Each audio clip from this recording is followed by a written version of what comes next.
Let me make that a full screen right there real quick. Perfect. There we go. All right. Am I loud and clear, Joe? Yeah, am I? Yeah, you are loud and clear. Like I said, I got you on 200%. Hopefully you good to go. And we all got the microphones and everything. It should be a good pod. Welcome back, everybody, to the Pro Football Rants show with Reggie and Joe. I am, of course, Reggie. What's going on? Representing the Giants. And to my left, it's my boy, Joe. My God, always listening to the Falcons over here. Always working the Falcons. Hey, that's true blue, man. When Vic, you know what I'm saying, got, hit the jail sentence, Joe remained true to the Falcons, man. So that's what's up. You know what I mean? Like I said, that was like 15 years ago. Long time. You know what I mean? Went through the whole Matt Ryan era. He was there, matter of fact, when we bust Matt Ryan's ass in college. And he got, drafted by the Falcons and then had a damn near borderline Hall of Fame career, to be honest with you. He got that the NFL MVP. He might be Hall of Fame. Probably not first ballot, but I think he might be going like fifth or sixth year. I think he's in there, man. Real talk. Like, so, no one would have expected that from Matty Ice, but he did it. And coming in from Boston College, he made it happen. And look, I'm telling you, Falcons fans probably want the same thing from Desmond Ridder. You know what I mean? Real talk. So like I said, I put thought into it, man. But we got a lot to talk about. I'm gonna keep it concise because it's a nice day outside. We've been away for like about 3 weeks. You know what I'm saying? So and that's my fault. Joe was ready to pod. You know what I mean? So it is what it is. That was all on me. So I'm gonna give a quick recap on what the Giants did in the draft. Joe give his final thoughts on what the Falcons did in the draft. I'm gonna pull that up real quick here. NFL draft. All right, cool. So we're gonna do it real quick here. All right, so matter of fact, this is of course gonna go up on YouTube. The last draft video I did was right when we went off the air, Joe. And I was saying that it was the first day. Matter of fact, we did the first day, and no, I think actually we talked about the second day too. And I remember we had matter of fact we did the second round, and then you had to go. And I was so excited because we picked up JMS, and I was like, man, we need a center. Like I said, we had no center on our team. Like, that's crazy. We still need a backup center, to be honest with you, but we didn't have no center, and the Eagles got way better. Chase Young is back in Washington. Finally, he was injured for like a year and a half. It was a bad injury. And then Dallas still got formidable. They picked up a defensive lineman too. I think Mozzie Smith, I think his name was. They needed interior line help. So, all the teams got better. And then here we go messing up. You know what I'm saying? Because we lost Nick Gates to the Redskins, to the Commanders. Big news on them too. They finally sold the team. So like there's a lot to cover. We're gonna get into it real quick. Draft. Giants, top 3 picks I loved. And I was so mad that you had to go because I wanted to record that jubilation. At the beginning of the second round, soon as Joe Tippmann went to the Jets, and like I said, Joe Tippmann was my guy. You put me on. And I was like, damn, I'm so blown because we need a center. And the Jets picked up the best one. And I was like, he went to New York, great, but for the wrong team. I'm like, man. And then what happened? We trade up. I said, oh, shoot, the Giants have traded up, right? So that was you. And then I was like, oh, man, please let it be JMS, please. We know Big Ten, interior linemen, we love them. The offensive linemen, we love them. Like any Big Ten school, give it to them because they all pan out. It's crazy. The track record, right? We going by track records because we're college football fans too. We know them Big Ten boys, them corn-fed boys, they pan out well in the NFL. So it's like, okay, you know what I'm saying? So let's do it. Rarely they pan out in like the Pac-10. Rarely. Sewell was like a top 10 pick, and even him, it's like, we still had questions. But let him come from the Big Ten. Oh, yeah. Come on, let's go.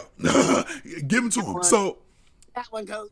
Yeah, we got him. You know what I'm saying? This is what it is. Notre Dame tight ends, they pan out very well. You know what I mean? Like, we know certain schools got the pipeline for positions are there. And the conference for the Big Ten is all good. Like, them boys pan out. Joe Thomas. Like, the list goes on. So I was happy for us to get the Minnesota. Minnesota's a kind of a smaller school in the Big Ten, but they got them corn-fed boys that play very well. Always a big run games. They have pretty good running backs that come out, and they got pretty good linemen. So I was happy to get, if we didn't get Tippmann, I was happy to get JMS. Then in the third round, what was my Listen, Joe, what was my gripe? I was bitching. Look, guys, listen to me. I was bitching. I'm not gonna lie. Hold on, Tinkerbell, what's going on? Jay in the chat, what's going on? Big J, I see you in there. Yes, you in the building. What's going on, Tink? See you a little later. But listen, right? I said, yo, right before we got off, I said, yo, Hyatt's still on the board. I remember it, bro. If I could run it back on the stream, I would. I was like, Hyatt is still on the board. I have no idea why. And I was like, yo, he's still on the board in the third round. He could have easily went in the second round, bro. And I was like, oh, man, please. And we got off like maybe 3 picks from the Giants selecting him. And I was elated. Me and Joe still, we was texting back and forth because, like I said, you had a family business. But I was like, man, I needed that reaction, bro, because it happened. So the second and third round from the Giants, I'm gonna be real with you guys. I'm real. I can give a flying fuck what else we did, and the 4th through 7th, I can give a fuck. The first 3 worked because a lot of Giants fans said it too. Our top 3 picks could have easily been in any order.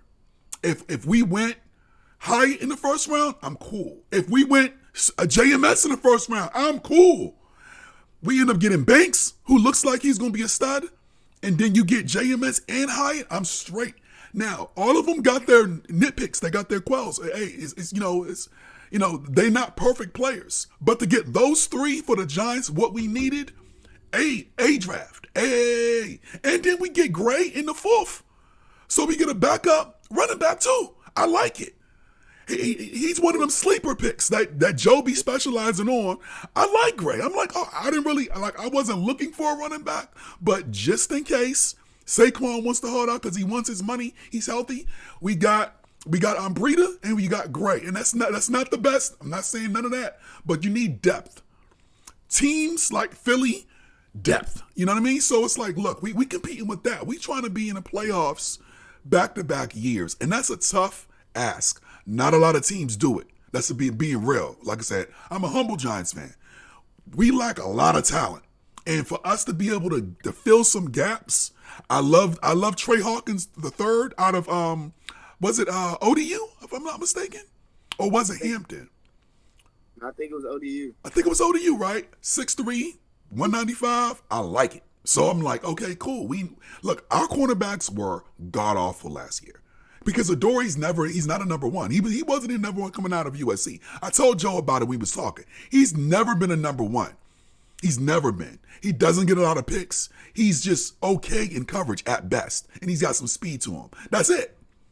So, yeah, that's really it. He's not special, to be honest with you. But he's serviceable for playing cornerback. But he's not a game breaker at all. He's really not. I can name probably 25 corners that I want on my team above Adoree' Jackson. But, he fleeced the Giants. He's a good, covering the second corner. So we really need Banks to step up and be that number 1. You know what I mean? Look, I'll be honest with you. I would love if probably by the second, third year, if we got Trey Hawkins as this number 2, Banks is the number 1, and then we move on from freaking, Adoree' Jackson, to be honest with you. You know what I mean? Because he's going to have a price tag to him. You know what I mean? I don't want to, let this contract run out and move on. Because he's going to be in his 30s anyway. You know what I mean?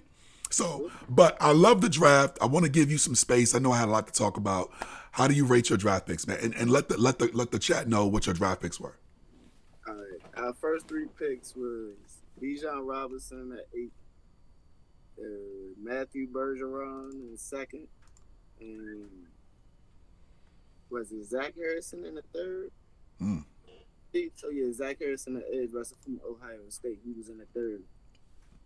All 3 of them is a need. Yeah, Joe be blazing, Jay. Yeah, for sure. Joe be blazing. He be, yes, sir. Man, Yes. work. Yeah. Yeah. Yep. He just got out break. Hey, Joe and Jay the same person.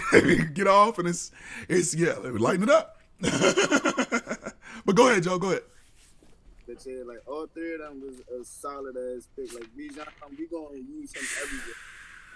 He's gonna be at running back, but we don't have to keep him at running back because we still got Tyler Algier. So he's gonna be split out wide a lot. Like that's one thing people gotta realize. Bijan is gonna play a lot of wide receivers for us. Either number two or he gonna step into the slot. But one way or another, he's gonna be playing a lot of wide receivers. Mm. Matthew Bergeron, he's already stepping in as the starting left guard. Nice. Okay. He got drafted as a tackle, and Yeah, you're gonna move him right to guard. yeah, because he's a better fit at guard, and he's a mauler. Mm-hmm. Like, don't like his quarterback getting touched at all. Yeah. So, and that's what we need. We got Chris Lindstrom locked already at right guard. Put him at left, we good. So y'all got some good D. Now look, I seen one of the joints where it had y'all going 10-7, and that's a great season for the Falcons. Now, what do you think? Like, are you thinking above that? You know, what are you thinking?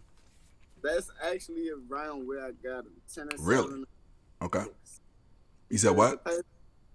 Between 10-7 and 11-6. Wow, you got them double-digit wins. Wow. And I'm only saying that because you got to think about it. The past two seasons has been basically our worst seasons. Okay. We dumpster diving in everybody dumpster for trash ass players, and we've won 7 games. Right. So if we won 7 games with trash ass players, and we just revamped our whole defense, a whole nother weapon on offense. I can't. And then with our schedule is the number one thing. Like, our schedule is so fucking easy. There's no way we can't. Give me a minute. Dollar tripping. Go ahead, keep talking. Turtles, man. Motherfucking, y'all gotta understand. Then our third round pick, Zach Harrison, he gonna have a chance to learn from Calais Campbell. Calais Campbell has been one of the best in the league for I don't know how long now. So yeah, Zach Harrison having Calais Campbell to learn from, that's another stepping stone from him. Yeah, you got Big Calais, man. He's been in the league for a minute. Yeah, and he's not one of them boys. One of them boys that's from Tallahassee. He was coming into the NFL and he's still going. That's crazy. Like, he's a pro. Oh yeah.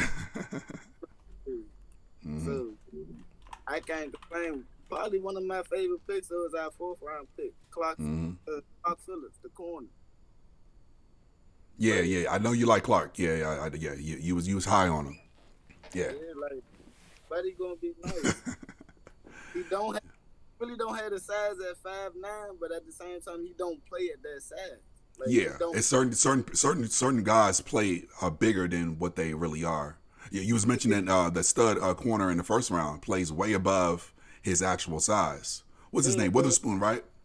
Yeah, Devon Witherspoon. Way big. He plays way bigger and way more violenter than 5'11", 184 or something like that. Yeah, he be he's sticking dudes like he's 6'2", like what the fuck, blowing them up. How do you do it? Yeah, that's yeah. For sure. For him to come and for him last year to have 6 picks and return 2 of them, you got something going for yourself. You got something going, man. Number 1 corner, crazy. Yeah, and like I said, Phillips gonna be nice. Yeah, so y'all looking good now. I saw somewhere that y'all had a favorable schedule. I think it was like in the 30s as far as strength of schedule. Did you see that? I didn't want to say the easiest but I think that I saw that it was, but I didn't want to be on record, and be wrong. Like, whoa, I was like, you see, I was tiptoeing. I was like, oh, but I thought it was for the Falcons, like the easiest or close to it, right? If not the easiest. If not the easiest, so that's why you saying double-digit wins. Okay, now I'm now I can be a little bit on board with that. Do I feel y'all talent is up there? No. But do I feel it's an easy division? Yes. Now, the thing about y'all, and I'm gonna be real with you. You know what I'm saying? I don't cut when it comes to Falcons. You know what I mean? Like, it is what it is. Y'all been trash for a minute. Mm-hmm. Y'all also the team in the past that y'all will fumble some winnable games, and that's the thing that blows. It's like, dog, like sometimes you got it laid up, and then the team mess it up. The Commanders, which is Jay's team, did that last season too. They should have easily won that Cleveland game, and they would have been in the playoffs. They had one game to win. You go back to who they go back to? Carson Wentz. They bench Heineke, which went to y'all, and then they bring in Wentz, who's trash, and then they lose to the Browns, and the Browns is already out the playoffs. And I feel like the Falcons, sometimes they do games like that where y'all got Carolina on the schedule, and instead of sweeping them, y'all will lose one. Yeah, You know what I'm they saying? Like, do. you know what I'm They saying? New Orleans, like, they damn, you know what I mean? Like, yeah, like they got yeah, a bad history of doing that shit. But at yeah, the same time, with this coaching staff, they're changing all of that. right, So mm-hmm, they're looking for players not only to start the game but to finish game. yeah, mm-hmm, So all those unnecessary drops or just dumbass sacks that the quarterback can take at the end of the game or the mm-hmm, fourth quarters that a blow game, they're getting rid of that. Like that's one right, thing I would say about Terry Fontenot and Arthur Smith, GM and head coach. They mm-hmm. looking to build something good. True. And And you're right, Jay. I'm just responding to the chat too, Joe. You know what I'm saying? So you'll see me kind of segue in because we have people chatting in. Shout out to the Twitch community, by the way. Jay was saying, yeah, the Brown was trash at that point. Right. They exactly right. Y'all did win one game. And you know what I'm saying? Because y'all tied with us and then we beat y'all. But y'all still could have made the playoffs. Even with losing to the Giants that second game, just beat the Browns. That's all it was. And then y'all end up losing to that. It was like, there's no reason for y'all to lose to the Browns. And when we played them, exactly. Because the Skins had some good, the Commanders had some good games. It's like, but that was the one y'all had to win because y'all didn't get a victory on the Giants. And the Giants have been the Achilles heel for the Commanders for a minute, for years. You know what I mean? Yeah, it's like, damn, you know what I'm saying? And it could have been all four NFC East teams at least in the playoffs. You know what I mean? Yeah, so it was rough. So the Falcons don't want to fall into that trap because you see Tampa on the schedule, and it's like it's Baker Mayfield, but y'all might lose one of those games, and it's like y'all got to win those games. You know what I mean? To make to keep the lead away from like the Saints, who's gonna be decent. Now, I think the Saints. I'm gonna call the Saints as the second best team in that division. Y'all don't want them to sneak ahead of y'all, and then y'all like start fumbling backwards. You know what I mean? And that's what you gotta. Take a look out for. Same thing with us. We can't go into and lose to the Commanders when we got to get those victories because we're going to lose to the Cowboys and we're going to lose to the Eagles. We not there yet. You know what I mean? The past spirit of fucking Dan Quinn, that shit will haunt us forever. Yeah. Quinn is so good, man. Like there's teams wanting him right now. Like, real quick. Why'd y'all let him go? What happened there? Was it just the losing seasons? He's ass as a head coach. He's great. But great as a defensive coordinator. And sometimes it's like that. So I'm with you. Okay. That's what it was. Because people want him. People want him. I want him gone from the Cowboys. Fuck that. I want him out of here. I feel he's holding them together. Fuck. I want them to fall. I'm a hater. I want them to fall, bro. And I think Quinn is holding the bum-ass boys together. I want them out of here. He had the Legion of Boom. Like, he was a part of that, so like he knows how to run a defense. But when it comes to a whole team, he's ass. Wow, I got you. Like when we went to the Super Bowl, that was on the back of Kyle Shanahan and his playbook. Right. Matt did that. Like so it was like, okay, I'm here for the ride. Mm-hmm. But now, as a head coach, he's bonds. I hope he do become a head coach again because whoever he coach, I want to play them.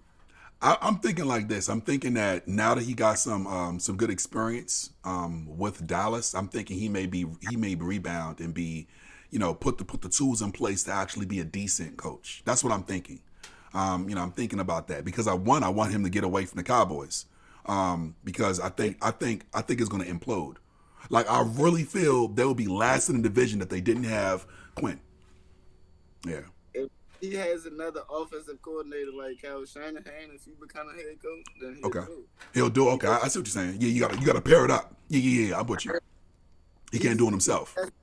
I have no business with the offense. Like, he doesn't know how to run the offense. Right. I'm with you. And sometimes that works. Sometimes, hey, if you get the position and you arm yourself with coordinators that can actually coordinate, then it works. You see what I'm saying? That's what I'm thinking. He should assign himself with a quality staff, especially now that you got the notoriety of being on America's team. Get that coaching position, and you know what I'm saying? Because you're still fairly young. You know what I mean? You can make moves and do it that way. But I feel he's hot. I feel he can be able to do something, but I don't want to get too much on Quinn. But he's good. Like I said, he's good at what he does as far as defensive. Yeah, I was just trying to figure out. He wasn't good for y'all though. So that's what it was though, man. But yeah, y'all got to get over that hump. Got to get over that hump because, like I said, we're gonna be here all season, and I'm gonna be in here railing on your boys if y'all lose that game against the Bucks. I expect a loss. I expect a split against the Saints. I'm gonna be real with you. And then Carolina. Like, y'all should dog Carolina, right? Like, come on. So, yeah. But that the same goes for them Giants because yes, I'm with you. But go ahead. And he out and flop like fucking Carson Wentz. I'm gonna be on your ass. Yes. Hey, you hold me accountable. Look, we gonna lose twice to the Eagles. I'm hoping to split against the Cowboys, but that might be 2 losses too. We got to win those rest of the games. And that's the ticket to the Giants. We're still talent-wise. I'm going to be real. We're still 4th in that division as far as talent. We just got a great head coach. But as far as talent goes, there's a huge gap. Giants should be winning 5 or 6 games with the talent that they have. It's not a lot. But that coaching, he putting them through the ringer. I don't know if you watch basketball, but it's almost like what Spoelstra's doing with the Heat. He shouldn't be almost going to the finals, but Spoelstra is an amazing coach. He's doing it with 6 undrafted players. That's kind of what Daboll did last year with the Giants. Like the Commanders got way more talent than us, but Jack Del Rio is a fraud. He's a fucking fraud. Yeah. Like those coaches, like if they can work with undrafted motherfuckers, imagine what they'll do with top talent.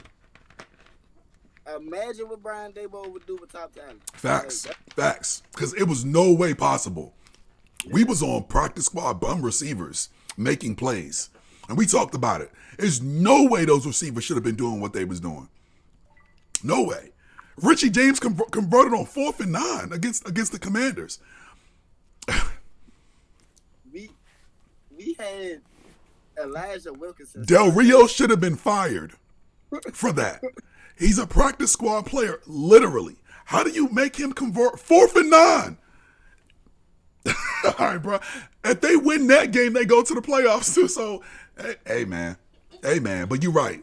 Those coaches, like a Spoelstra, a Daboll, you got to give respect to him. That's why no one was mad when he got coach of the year, because it's like, look, the Giants suck as far as talent goes. They're garbage. How the hell did he get to the playoffs? He coached the hell out of them boys. He did it. He really did it, man. And yeah, you got to give. That's why the only people that was mad was Philly, because their coach was also up for coach of the year for the record that he did. But there's no way. Philly's way more talented than the Giants. So only they was bitching. Of course, there's Philly fans. Fuck Philly. You know what I mean? But still, Daboll should have got it, because everyone in the NFL knew there's no way the Giants should have been what they had the basically same roster a year ago. And we was like 5 wins? Come on, man. It was basically the same. With worse receivers, by the way. So, anyway. So, we're getting off that. That was the draft recap. I feel I got an A+. Or I said a solid A. And I think you said a solid A too, right? For the Falcons. I think it was surprising. A lot of people didn't expect y'all to go with Bijan. I like that y'all did that. Y'all went and said, look, we going with the stud running back, pair him up with what's his name, Taylor, right? Tyler. And then look, y'all thinking, look, we getting 800-900 yards, maybe 1,000-yard backs, doing a big thing. Also another thing, I just noticed, shout out to Warwick Dunn, doing big things. That's your boy, a minority owner of the Falcons, by the way. He did it big. I just found this out yesterday, that his little investment for when the Falcons weren't worth a lot, his 1%, he's flipped that into $40 million. That's big because the Falcons, all the evaluations for the NFL teams skyrocketed. He got in cheap when he retired. He got his 1% minority. Arthur Blank, of course, is going to be filthy rich, but Warwick gets a little bit of that because he owns 1% of the Falcons. Shout out to him, stud guy, a former Seminole, Tampa Bay Buck, legend in the game. No marks on his resume, and every year he builds a house for single moms. That's respect, bro. Respect the work done. Respect to the Falcons for creating that opportunity for young black men. Real talk. Always. Real talk. Always. Solid dude, man. Solid dude. It was crazy. It was crazy because one of those years he did that for Deshaun Watson's mom. Real talking. And then now look, you know what I'm saying? First of all, Deshaun, you better be paying, not paying him back, but you better be paying that forward. You seen what a NFL player did for literally your mom. Pay that forward, bro. With your money, with your $230 million guaranteed, you should be not doing the same thing, but creating opportunities. That's all I'm saying. And not massage parlors. Real talking. Real talk. Not those opportunities, but looking out for people like Warwick Dunn did your mom. Hello? All right, man. So, we getting off that. Shout out to Warwick Dunn. Real talking. Real talk. That's respect on that one. I know you hated TJ Bucket. I know you hated TJ Bucket. It was the little tandem, but you respect it. We all respect Warwick Dunn, even when he was in the Bucks. I loved him. I loved the All-Star too. But the Bucks was nasty back in the day. They had Dunn in All-Star. It was nasty. And that was nasty and mad too. It was nasty and mad, bro. He couldn't tackle All-Star. He was a stud. And then you switch over to speed with Dunn. Oh, it was nasty, bro. Both of them at the same time. You don't know what to do because it's going either way. Take me out. You don't know what to do because Dunn gonna break your ankles and then All-Star gonna run you over. I don't want to be the one of them. No, and then All-Star had some good feet too. Let me tell you, for him being like 230 and trucking dudes, he had like light feet. It was crazy, yo, crazy. He told the story. That.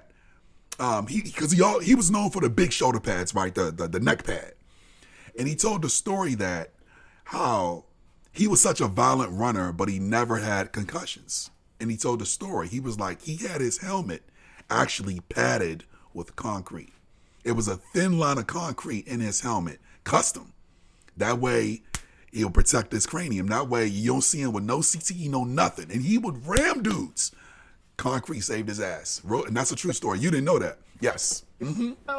Respect the Mike All-Star. He's still functioning and everything. No problems. He prepped himself. Real talk. He's a whole wrestler right now.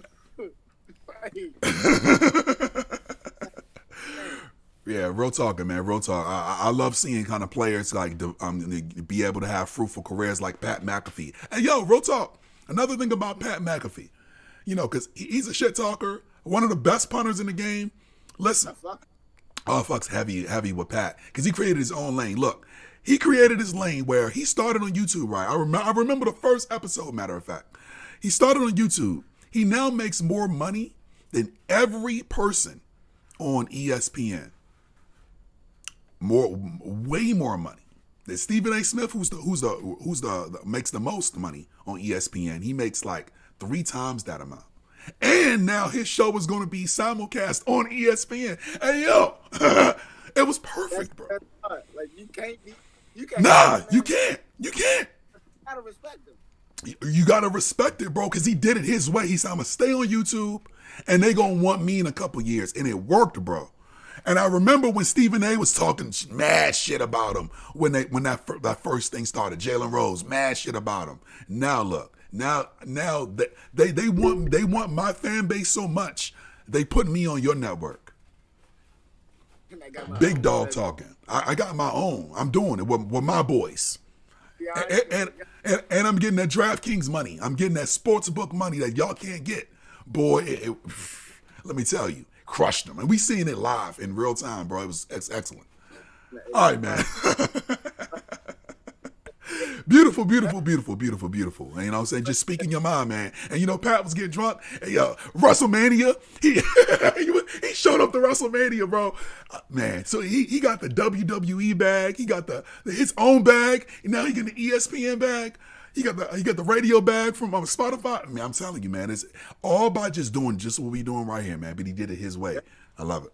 Love it, love it, love it, love it, love it. So, all right, let's get into some football talk now that we talking post-draft stuff. I'm going to let you lead on this one here, too. Just give me a topic, what you want to talk about in football, man. It could be anything. We can talk about these rookie OTAs. Because it was a couple of disappointments out there that I seen.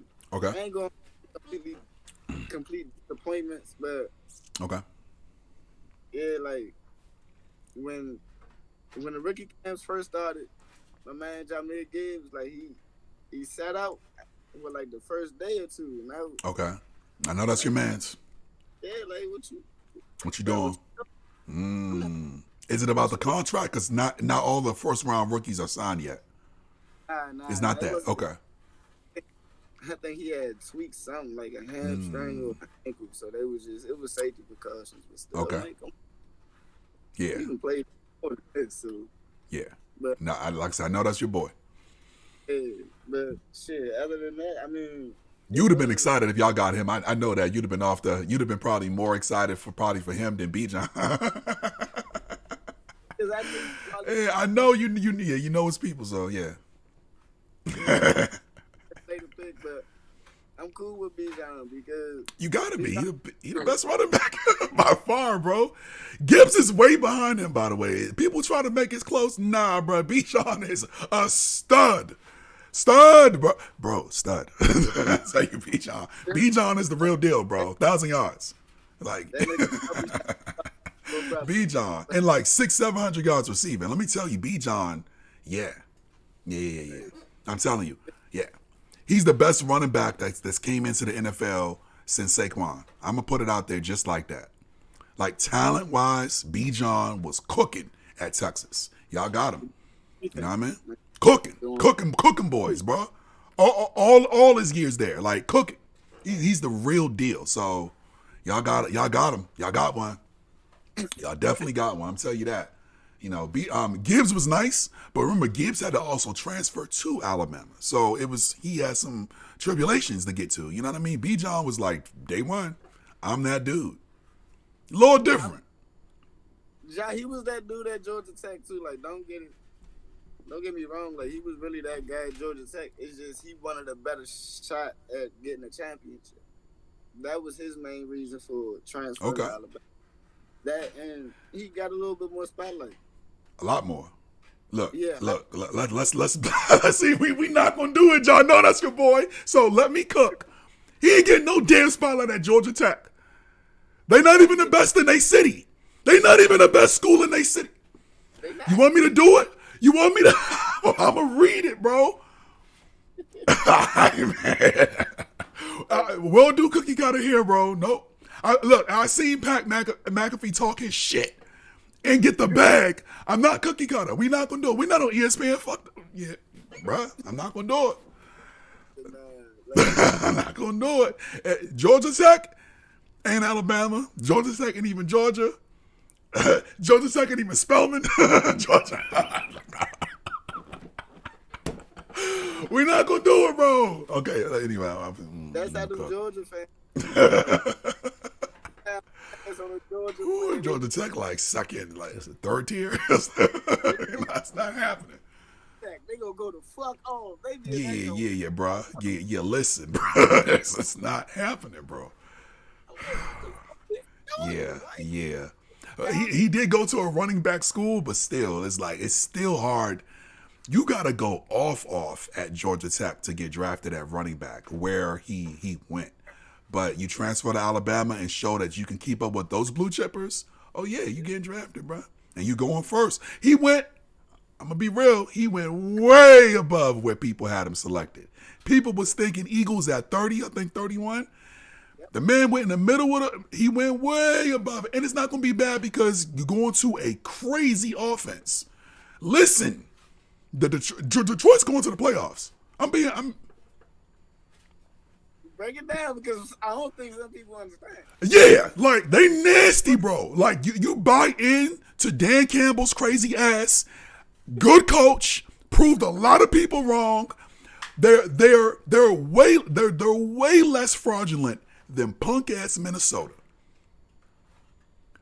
Like they the real deal. Minnesotas are frauds, but people don't want to talk about it.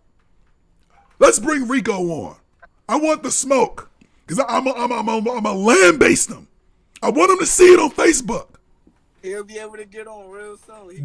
Real soon. I give him the link. I'm a land-based them, bro. I'm going to cook them. Because there's no way you lose to the Giants, bro. You lose to my squad with that talent. You got Dalvin on the squad, bro, and you wasting them. Just like they wasted Adrian Peterson. I got so much smoke for Minnesota. One, because I remember that year they beat our ass in the championship game. we was trying to go, and they whooped our ass, bro. Right. Oh, and then last year we beat their ass when we had no business winning that game. They beat us in the regular season barely, and everybody knew. Oh. Damn, the Giants almost beat this squad. Remember, Minnesota they were number 2 in the NFC. They were only 1 game behind Philly. And it was like, yo, y'all almost lost to the Giants. Uh-oh. And then we were favored in the playoffs.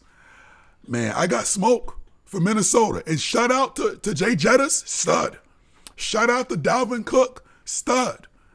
But boy. Oh, and didn't they traded Zadarius Smith? Yeah, they just traded him. Yeah, to the Browns. They traded Dalvin Cook. Jay Jettis is not re-signing. He is leaving. He better. Look, hey, man, I got so much smoke for Minnesota. Listen, underachievers. Minnesota, y'all some underachievers. And y'all don't hold y'all team accountable. That's the thing about y'all Minnesota fans. Y'all don't hold y'all team accountable. Kirk Cousins had the first guaranteed contract in the NFL. And yeah, they started it, real talking. But since it's Kirk Cousins, y'all don't care. And then he lays eggs in the playoffs year after year. Y'all don't hold this man accountable. Y'all wasted. Fuck Kirk Cousins, because we know he was mid when he was here in D.C. We knew he was mid. He don't win no big games. Y'all wasting Dalvin Cook. How can y'all be comfortable wasting 2 stud running back careers, bro? You waste Adrian Peterson. Waste him. He was the best running back when he was playing, bro. The best. And then you got a nice top 5 running back in Cook. Maybe top 10. You know, it's debatable. Still a stud. And y'all wasting him for this? Y'all be holding y'all people accountable, man. I don't like it. Oh. What's going on, Big Vera? What's going on, man? I'm on early. I ain't streamed in a minute. I've been playing wild though, but it's cool. Got my boy here, Joe. Let me hear if you could hear Joe. I got him turned up to 200 in the Discord. You know what I'm saying? Big Vera, what's going on? Shout out to Germany, man. My bro Vera, man. Yeah. Listen, bro. And they don't be holding Minnesota accountable at all, man. Anyway, I had to go off on that. I got smoke for Rico. Bring him in. I got smoke for Denver because they did all that to get Russ, and he laid the talk your shit, Joe. Talk it. Cook. Because they got them in the playoffs this year for some reason.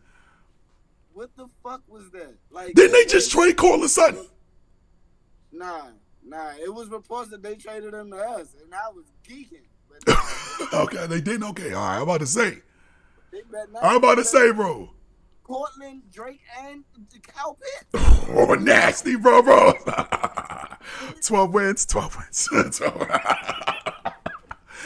a dog. What are they doing? Why is he on the trade block? I don't get it. They thinking Hamler's 5'8" ass is gonna be doing what Cortland's your number one. All right, bro. KJ Ambler is some ass. What the fuck? Come on, stop it. That's what I'm saying, bro. That's what I'm saying. Yo, Vera is saying his volume is still low. How? How is his volume still low? I got him max. I got him 200% in Discord. Hey, turn that mic up, bro. They want to hear you. I told you. People want to hear Joe. I'm about to put AirPods in there. Yeah. I don't know. How is Joe still low? That's crazy. Let me get Dollar. She's on her back. Freaking turtle is crazy.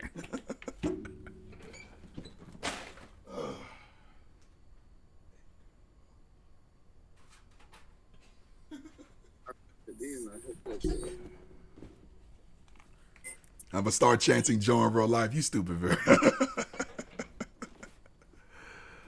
Oh man, but yeah, we here, man. We here.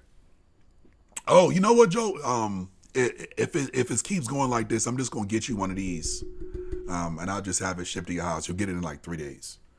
You know what I mean? Then you can just set it up or whatever you know. Like, cause I don't. Can you hear me now?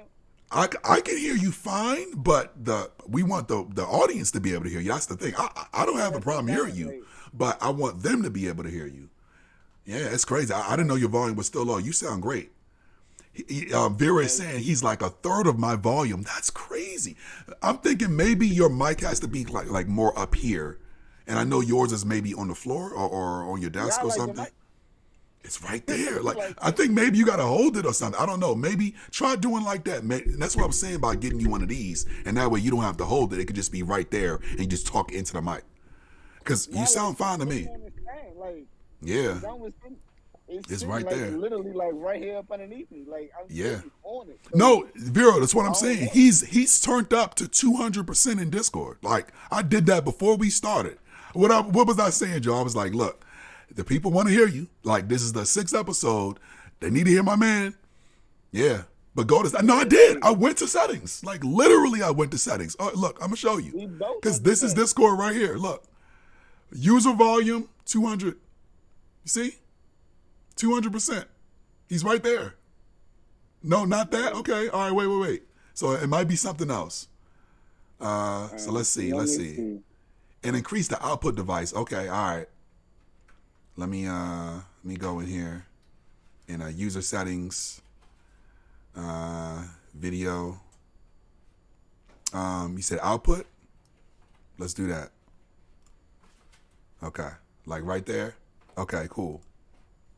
All right, let's see if that works. All right, you can start speaking, Joe. See if it works, because this shit should be loud then. Oh, Jesus, you're loud as hell. You're really loud in my ear, but let's see if Vera could be able to hear that. Just go ahead and start speaking on football, Joe. Yeah. I mean, the Broncos, like, what the fuck? Like, that's just a big ass what the fuck with them. Yeah, you sound a lot louder, so hopefully Vera is saying that is good. Way better. Okay, there we go. All right, so that output volume is good. Shout out to Vera. See, that's why Vera's my bro, man. That's why he's my bro, man. Good looks. We'll just keep it just like that. I had to turn my headphone volume down, but your output was way up. So maybe that was it too. Maybe I just had you low, as far as Twitch is concerned. But yeah, Fraud Broncos. I still think they're gonna be 4th in their division. How dare people have them going to the playoffs? I think the Raiders are gonna be better. And the Raiders aren't like super talented. I still think the Raiders are going to be better than Broncos. And the Chargers are going to be way better than the Broncos. Get them out of here, bro. They ain't done nothing. I'm with you, bro. Fucking Broncos. Who are these guys? Like, no. And look, they better be just happy. The Nuggets about to get that championship. Go Denver for the Nuggets. But the Broncos ain't doing it because ain't no playoffs coming. Ain't no Super Bowl coming to Denver. What are you talking about? They only saying they going to the playoffs because they got Russ and they got Sean Payton head coach. Hey, I like Sean Payton as a coach. You ain't getting it done in Denver, bro. Fuck Sean Payton. Yeah, I know you don't like that dude at all. Fuck Sean Real Taylor. hate. Real hate right there, bro. I respect it. Fuck All Sean right, Taylor. man. Rambling like an ass. That nigga look like he always eating on chitlins. I don't want to hear that Oh, shoot. shit. Yeah, What's wrong with man. him? Poor Ryan eating ass motherfucker. That nigga like he always chewing on something. What the fuck, man? Look, Oh, stop. man. Yeah, I Fuck have that no nigga. reason why he went to Denver. It's not going to work out for you, bro. Like, why would you go to that division? Like, he should have went to Sandy. Oh, no. He should have went to LA Chargers. And at least you got Herbert and some studs. You got Derwin James to work with. Like, why'd you go to Denver? Anyway. Derwin James, Khalil Mack, Joey Bosa, and you passed up on that? Studs, bro. They got studs everywhere. They just got a bullshit head coach. Like, no one can stand their damn coach, but they got studs everywhere, bro. They drafted very well. Very well. They got my boy Quentin Johnston. Fuck. Like, hey, yo, LA Chargers looking nice. And that's crazy. No one would have thought they would actually be looking better than the LA Rams, but here they go. You know what I'm saying? They looking better than the Rams. Rams rebuilding. Didn't Aaron Donald just retire? Was that a rumor? Nah, he was thinking about it. He was thinking about. Okay, cool. All right, cool. Yeah, he I thought I was saw. thinking about it. But Thought I saw. the Rams just did what Philly tried to do years ago when they put that whole super team together. Yeah. Mm-hmm. Philly just didn't win the Super Bowl. They didn't win the Super Bowl. Exactly. LA did. Like I said, no one cares that the Rams are going to be trash for a couple of years. They got the Super Bowl, bro. I'm telling you, like, people understand it's hard to win multiple Super Bowls. It's hard to win one. And for you guys to do it, no one cares. No one cares, bro. Like, okay, that I watched that parade. Stafford was drunk. He was having the time of his life. Donald was toasting. Almost dropped the trophy. It was crazy. So no one cares. You got Von Miller. You got him his championship. You got what was the dude? The big burly offensive lineman. I forgot his name. Was it Harvenstein or something? You know what I'm talking about, though. But yeah. Yeah, something. Yeah. He retired. You know what I'm saying? He was like, I'm gone after this. You know, it was perfect. Beckham got his ring. Cooper got his ring. Like, no one cares. They could be trash for the next 5 years. I got a Super Bowl. Ding. You know what I'm saying? That nigga Odell got that call at you. Goddamn right, I got that bench. Yep. Yeah, I sure did. I got my Super Bowl. I'm good to go. No one cares. It's like, whatever. You know what I mean? Hey, you said, my man Joe here play WoW? No, Joe watched me and my boy Dan play WoW. You know, he's not into it though. He's not into World of Warcraft. But I go to sleep too fast, bro. I ain't even gonna hold you. I smoke way too much, and I fall asleep on shit. Yeah, like, there's a lot of people that do smoke that play WoW, but yeah, because they be toasted in the dungeons. You be like, what? They be packing bowls. Yeah, I know. They be packing bowls. It be like the tank be like, yo, I'm going to roll a bowl. What the? I'll be back. I'm like, we need you to tank. What are you doing? So it's a lot of that. You know what I'm saying? At least for, you know, the North American guys, the American guys. You know what I mean? European, they may be more chill. But it'd be a lot of stoners that play World of Warcraft. But Joe be mostly sports, you know what I'm saying? Yeah. I still want to get some Bomberman on this summer, please. You know what I'm saying? Oh, Kevin's moving. Kevin's moving to Houston with his girl. So just going to be me and you here. Yeah. Yeah, Kevin's moving, man. So it's like, dang. So just going to be me and you in Maryland. Shout out to Kevin. Yeah, he going to Houston, man. Yeah. Yeah. I don't get it because if I'm going to Houston, I ain't going to be bunned up. There's so much ass in Houston. I ain't doing it. You said James Harden like he be trying to go down. You know what I mean? But he trying. James be like, the strip clubs be crazy, bro. You know what I'm saying? Crazy. Yeah. Yeah, but Kevin moving down that joint, so just be me and you holding down Maryland, man. That's it. Yeah, Daryl overseas and Dwight. Dwight's still in San Diego for the time being. He might move back though. Yeah. Daryl be everywhere. Daryl was just in Virginia like a week ago. Oh, he was? I didn't know he was in Virginia like a week ago. I'm pissed off that he didn't come by to visit. Nah, he was like in deep Virginia though. Like he was out there. Oh, okay. I got you. Yeah. Probably, you know, I think his son's mom might be out there or whatever. Yeah, man. Yeah, Daryl doing big things. That nigga be on the move all the time. Yeah. Oh, he got married too. To his girl from Thailand. Yeah. So Daryl married now, man. Yeah. He got his. He said he was gonna do it though. You know, she be treating him right. So yeah. They're all doing big things, making moves. He ain't trying to stay in this bullshit country. He's like, I'm out of here, bro.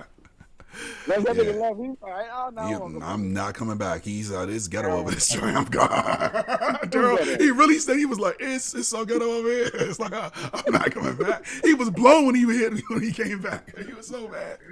I understand, bro. I That understand, man. nigga left like, what the Bro, fuck? he came back and it was like, I swear it was like his third night here, and he was chilling with some people that he knew, and he was like, "Yo, I had to dip." Like it was like about to be a stick up situation. He was like, "Reggie, you home?" And I'm like, "Yeah." True story, bro. And Jay was about to come over, and I was like, "Oh shit," you know what I'm saying? So I had to cancel that. I was like, "Fuck." And then my boy Daryl came over, he just slept on the couch. Yeah, it was like he was like, "Man, fuck America. I ain't trying to come here again." It was terrible. I was like, "Yeah, just go ahead, do your Dubai shit, do your Thailand shit, man. You know, you ain't missing nothing here, man. Lot of Fuck hood shit, that. a lot of hood Fuck shit." that. Bro, if you watching this, I need a documentary on your life because I Hey, know he that. living it good. Yeah, he living good, man. I I'm need glad. it. I'm glad he's able to get Robbie over there too, man. Because boys need they father. You know what I mean? So you're doing it now with your kids. So shout out to doing that. Shout out to doing that, man. Yeah, for sure. But I need you to do that documentary on your life because I know that shit gonna be lit. Yeah. Daryl, spaceman, bro, spaceman. That nigga- Actually, Daryl was probably the first of us to smoke. It was Daryl smoking. I think before you smoked, he would do it. That's why he was called spaceman. And then you the second. Yeah, for sure. Me and Tony, you know, shit, Oh, you know, man. once me and Tony got together, it was up. Yeah. You left out the house, oh, them niggas is up to something. The craziest thing is Dwight. He don't smoke, but he be on the edibles, bro. And I would have never expected it, bro. I would have never expected it. Never. I would have never expected it, bro. Clean cut white guy. I'm like, bro. I would have never expected it, bro. But I was like, oh shoot, you too, bro. Oh man, I would have just never. But why you text me and be like, hey, bro, I got these edibles. You want some?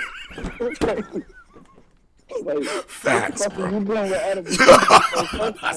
You don't need edibles. No lies, bro. Oh man, no lies. It was like, hold on, we never thought you would do this shit. No. Never, bro. I think the white never. is the only person in my lifetime I have never tried to get the smoke.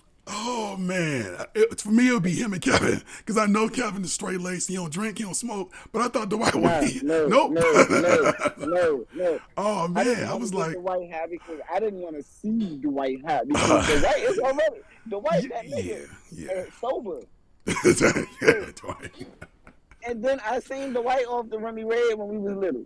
Oh, yo, you said the Remy fucking Red. Damn, you unlocked like a 30-year-old memory. Oh my god. Yo, yeah, I do. Oh shit. Yo, you unlocked a memory, bro. Oh, damn, that shit was suppressed. Oh my god, the Remy Red.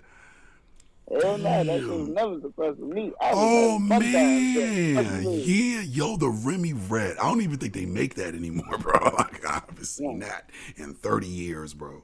Whoa, we were like, well, I was 10, you was probably 8 doing that shit. Whoa. We was young as fuck, bro. He was young. He was real young, bro. Damn. Oh man, the Remy Red. I'm gonna have to Google it and look up the picture. Yo, Remy Red. Guys, I have not heard the name together. I've heard Remy together, of course, the color red, but never combined in like 30 years, bro. Whoa. I'm telling you, bro. I remember oh man. Right, damn. It was one night your mother had a little party at her house. She was in the kitchen cooking beef patties. The twins and the white had just got there. We was already in the room, and the twins came in there on their bullshit, as always, fucking with us. Always. To this day. To this day. To this day. But they left out, and you was like, shit, hey, y'all trying to do some shit? And I was, look at your face, bro. like, Oh, okay. man. The Remy You came Red. back with a bottle of Remy Red off the motherfucking liquor cart. Off the liquor We was joint, bro, because it's mom joint was always like her liquor always joint. packed. It's always packed, bro. Like, Always. It was shit on there. I still had it. never to this seen, day. bro. It's shit that Like, she nah. still ain't open, bro. It's fucking 20 years I'm later, telling bro. you, she got shit on that cart that'll knock your It's some motherfucking joints, roof like, off. it's some joints from 1990s, bro. It's still there, bro. It's crazy. I'm telling you. Yeah, bro, the Remy fucking Red. That I can't motherfucking believe liquor cart is lit. this I'm guy. telling you. Oh yeah, Vera. We like I said, that's my childhood friend. We go way back, bro. Because our sisters were best friends. And, you know, they was getting into fuck shit too. Like Keisha and Gwen would get bent, bro. Like that's fucking. We were goody two shoes compared to them motherfuckers. Like Keisha and Gwen would get bent. Like oh man, bro. Yeah, man. Yeah. Fucking A, bro. But yeah, motherfucking, I'm telling you, that motherfucking Remy Red was it back then. Niggas don't know. The Remy Red with the motherfucking, World War III playing in the background. Hey, we was heavy on that Rough Rider shit, bro. Let me tell you, bro. Joe has the pristine memory, bro. The smoking ain't done nothing to you because yo, you remember the soundtrack. That's crazy, bro. That's crazy. Good times at the park. Good times, bro. Yo, the damn dog. Yo, Joe was blown about that damn dog. Yo, oh man. And I was like, Joe, come to the park. He was like, that big ass dog. It was a big dog. And, you know, you were small back then. And, yo, yeah. But we can't control that because it was a park. It was a fucking park. I was like, yeah, that dog about to come over. I was like, no, dog ain't coming over there. The dog end up coming over there. Fucking A, man. What the fuck is this shit? I don't know. My good Nike shirt. Man, I can control the dog. I don't know. Chilling in at the park, the Rock Creek Park, man. We was there. We was there on Sundays, bro. That's crazy. I thought that park was magical back then. I didn't know where the fuck we was at. Man, it was crazy, bro. Hey, did you I don't know. Did you ever go out with us to that I think it was called a Pato de Yao, where like our parents would be not Gwen, but it was like, you know, Spanish parents would be in the like partying downstairs and we were upstairs. You been there too? That's crazy. Wild shit. Yo, the 90s were wild, bro. People would say that the 70s, of course, the 70s was crazy. 80s was crazy too, but there was some crazy shit happening in the 90s because you don't hear that shit no more. Parents was like, oh, I got my kids, fuck it, I'm still going out. They just gonna be upstairs, bro. What the fuck? And we'll be out till like 4 in the morning. Like, legit, the kids will be upstairs. It'd be like 10, 15 kids upstairs, and our parents are downstairs partying to Burlington, Levy, and Shabba Ranks. Yeah. And it was a common thing.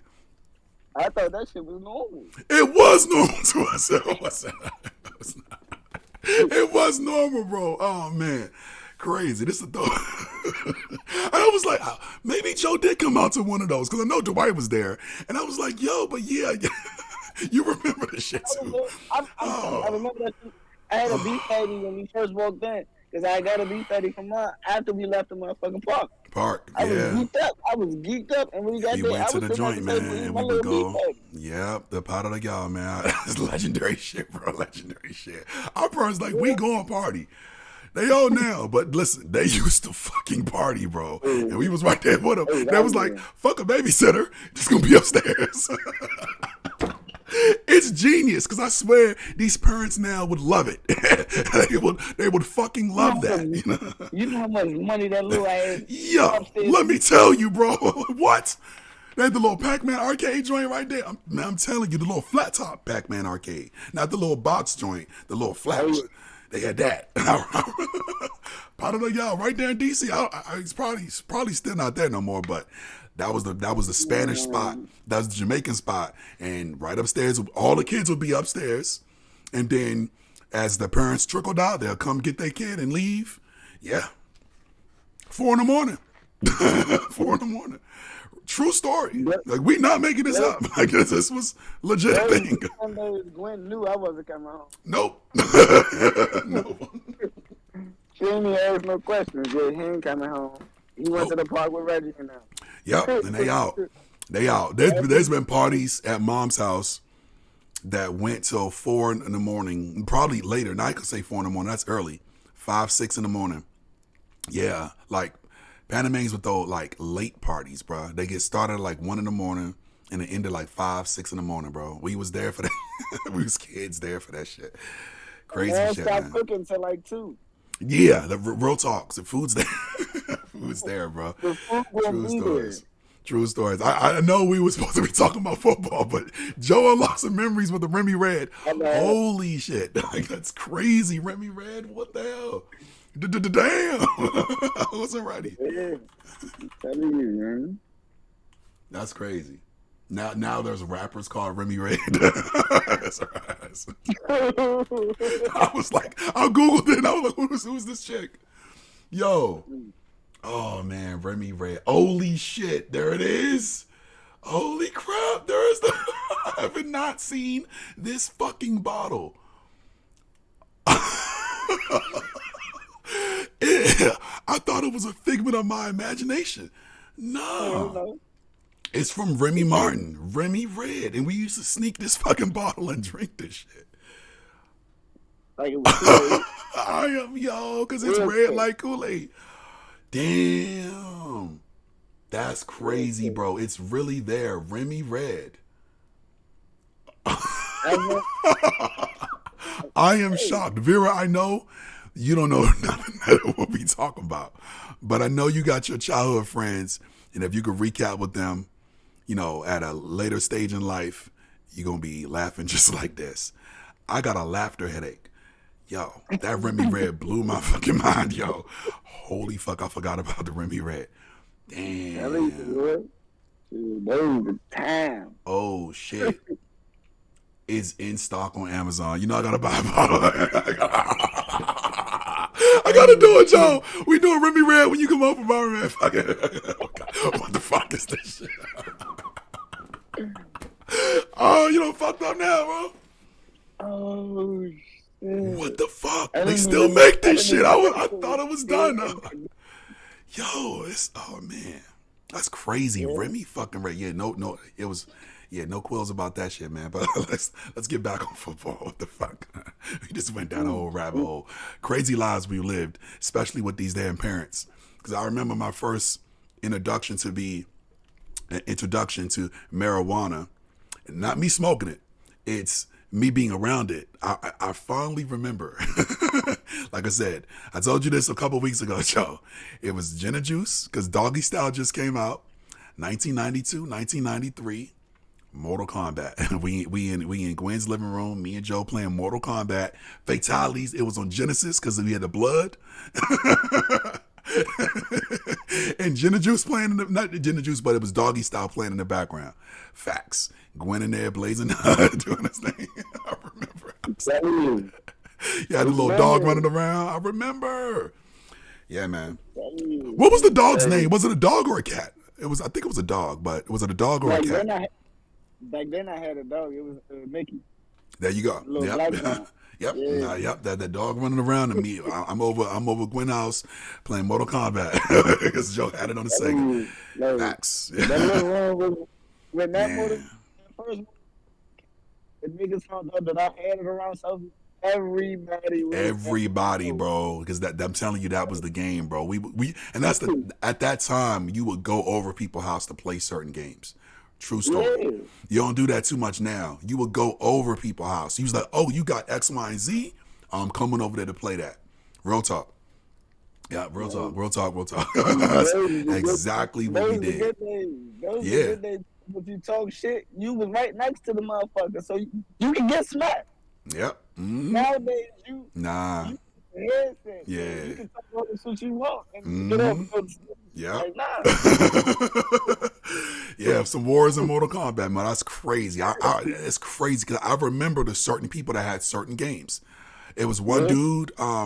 I forgot his name. He had Road Rash 2, and I would go to his house after school to play Road Rash 2 on Genesis. You had the Mortal Kombat. Zipped over your house to play Mortal Kombat. Big James, Big Bonk, had Twisted Metal. He was the only one I knew with Twisted Metal. I would go to James' house to play Twisted Metal. Shout out to Big Bonk. You're going to see this on the Facebook. I remember certain people had certain games, man. And then, of course, y'all come over the house to play the Sega Saturn, Sega Dreamcast. Yeah. Yeah, man. You remember Slobbery Greg had the good Lego? Oh, man, the boy Slobbery Greg, man. Sure did. I still, the funny thing is, I don't know what the fuck that condition was, bro. But true story. I have no idea.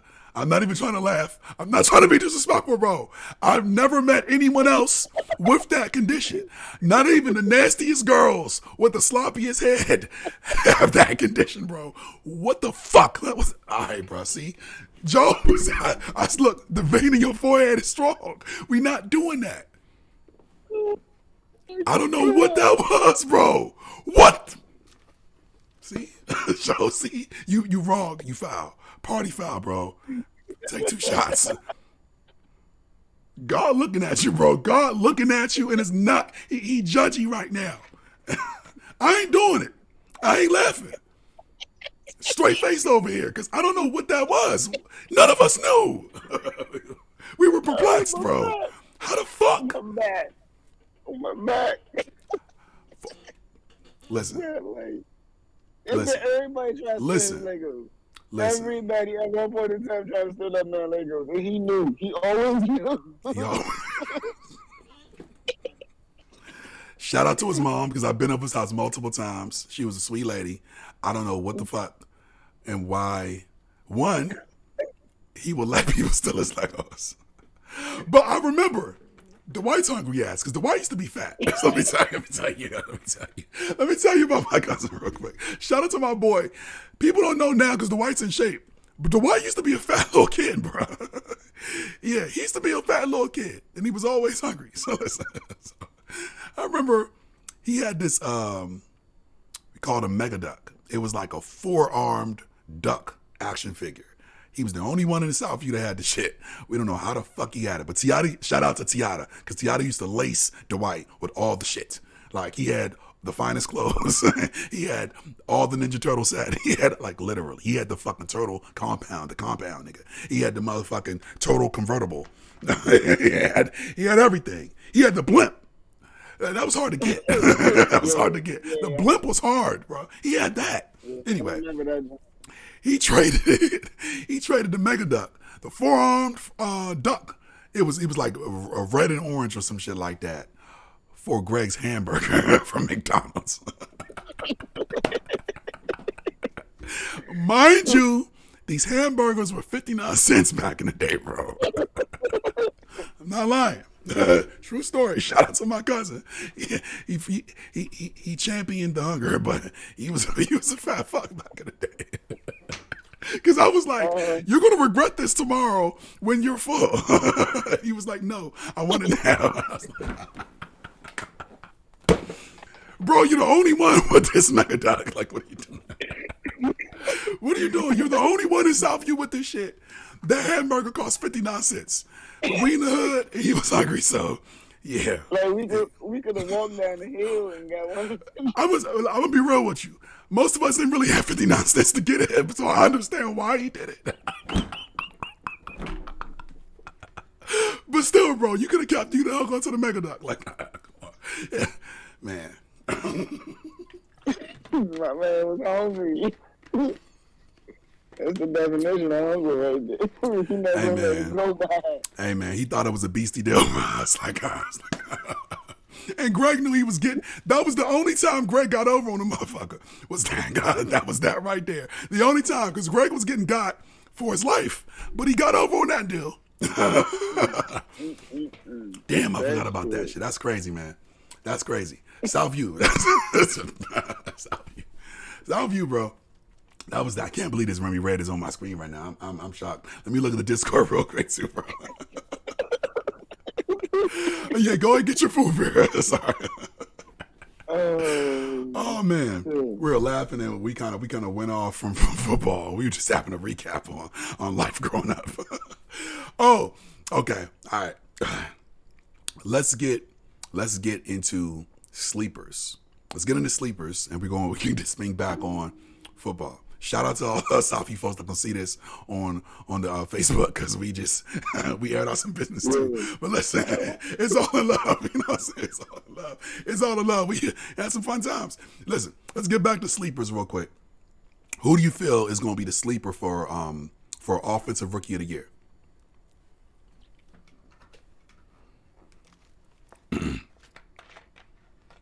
Sleeper for offensive rookie of the year. You give me like 2 or 3.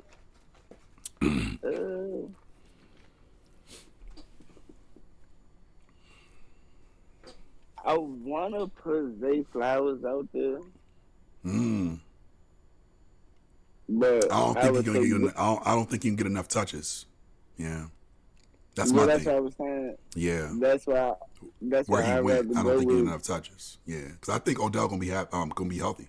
I think he's he's gonna be healthy. Mark Andrews gonna be healthy. So you see what I'm saying? He's at least the third option. Might be fourth with Bateman still there too. So yeah, he coming back from injury. That's what I'm saying. I'm like, at the max, he'll be third. We know who's first, and it's gonna be Andrews. Andrews is that guy. So yeah, so I wouldn't go. That could be a good sleeper though. Remember, I did say sleeper. Shout out to ATM Best. Thank you for the follow. Appreciate you. Yeah, but I'd rather go with Jalen Hyatt because I know he'll get way more touches and have in a better position to show what he can do. That's an interesting pick. I wouldn't have went there, by the way. I'm not trying to be a homer. I wouldn't have. Nah. Like I fuck with Buddy. Like Buddy, like he out the show. Like I'm him. Yeah, and I like that about him. I was like, oh, I didn't know you had that. Okay, he's letting it know. I got it. Okay. Like, he got that confidence about him. Yeah, he got that confidence. He was like, look at the tape. You see what I did to Alabama? I was like, yeah. I just watched that video, by the way. I was like, God damn, he really did cook them. 6 catches, 207 yards, 5 touchdowns.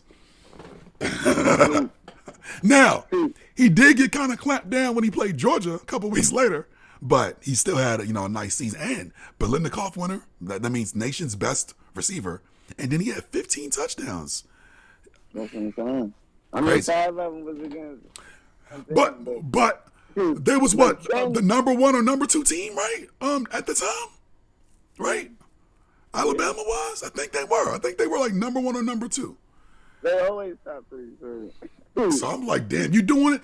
Draft him. Like I said, I'm shocked he went to the 3rd round. I think it's crazy value. Even if he's okay, even if he's just okay, that value at the 3rd round. Give me that all day, bro. Like, the value pick was sky high. The value. That's what I say. Man. He's one of my picks, top for sure. sleepers.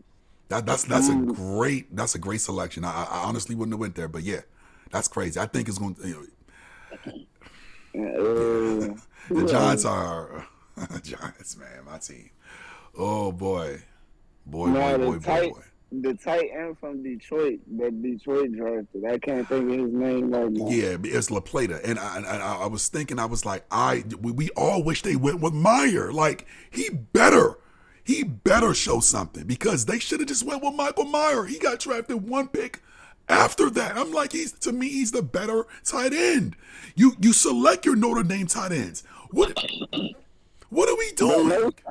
But they know something. They got to know something. Yeah, they got to know something. I don't know. But he went 1 pick right after, so we going to see. Yeah. I would have went with Meyer, because I like Meyer's game set. Plus, Meyer's a little more stockier, so he could hold up more in the blocking than LaPlata.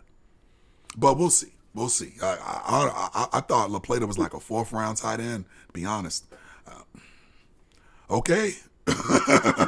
we watched that pick live, and we both was like, LaPlata? Why? Like, Meyer's right there. Laporta, sorry. Laporta. I was thinking of the city in Maryland.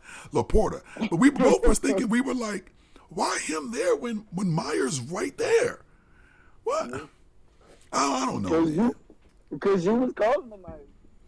Yeah. this should be where Myers go because he's here. Like He's right there. Yeah, they got to replace I think with Hawkinson or whatever. I was like, okay, I think it was. Yeah, I was like, select them right there. Notre Dame tight ends pan out. That's the thing. At worst, they're going to be average. At worst, they pan out. Why go with Laporta? I think he was from another school. I forgot what it was, but I was he went to Iowa, but don't sleep on Iowa.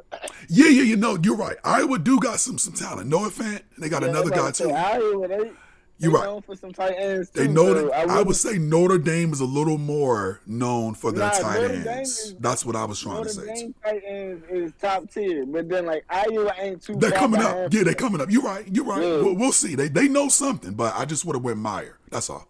I would have went Meyer. I think we both would have. We both would have been like, all right, Meyer's going here. We move on. Both was saying. Yeah, we was in agreement. Like, hey, Myers, he fell right there to him, but we'll see.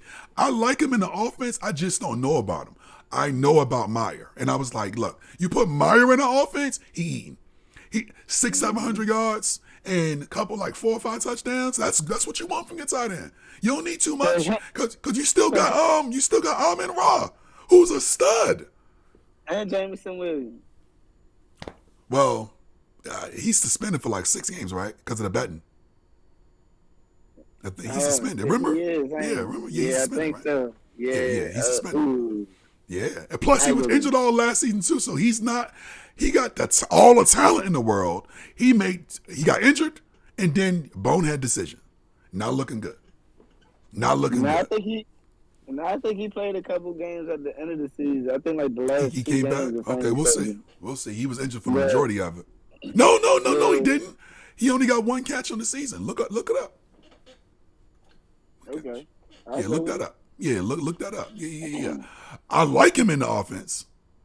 I want him to cook because he cooked at Alabama, but his so far.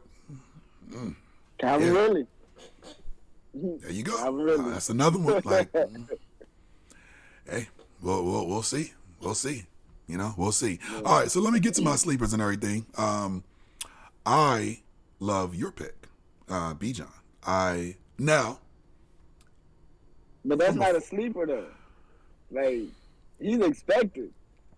Like, he's one of the ones that's expected. He is expected now, but the reason why I said sleeper is y'all already got a stud running back in Algier. And like he's a stud. So I was thinking like now y'all got like riches, which is a good thing to have. Like on offense, y'all got like a treasure trove. Cause y'all know Algier can play. Now we can play around with Bijan. He doesn't have to get beat up 300 plus carries. He can be 150. 50, 60 receptions. You preserving him because you also got Algier. You see what I'm saying? So and that's what. Got CP too. So. Yeah. I honestly wish I wish he developed more as a receiver, because he's got size. He's 6'2", 220. Like he's solid, but he's more running back. Once the ball's in his hands, he can return. You know what I'm saying? But as far as running those routes, he had opportunities to be that guy, and he hasn't done it. But you're right, still got Patterson too. But other than that, like I said, I do like Gibbs. Where he went, I think he can feast for 1,100 yards, and for a rookie, that's great. As long as he stay healthy, you know, I think he can feast. It's open there for him with Williams departing. It's open. It's right there for Gibbs to do it. So we'll see if he does it. I like also. Let me go to give the defensive boys some love.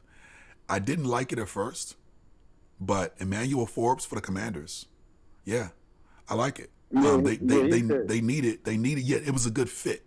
I didn't know about the guy, but once I started watching some film, I said, "Oh, he does what I want. Our Adoree Jackson to do, like take some risks. I feel Adoree takes it too safe. He just wants to cover the corner. You're never going to see him bite and actually get a pick and return it for a pick 6. Forbes does that. Forbes is like, I'm going to score one of these joints. He almost plays like Asante Samuel Sr., where he would jump routes, and sometimes he gets them. All corners are going to get beat. Like, we all can't be Darrell Revis. There's very few of those. Corners are going to get beat.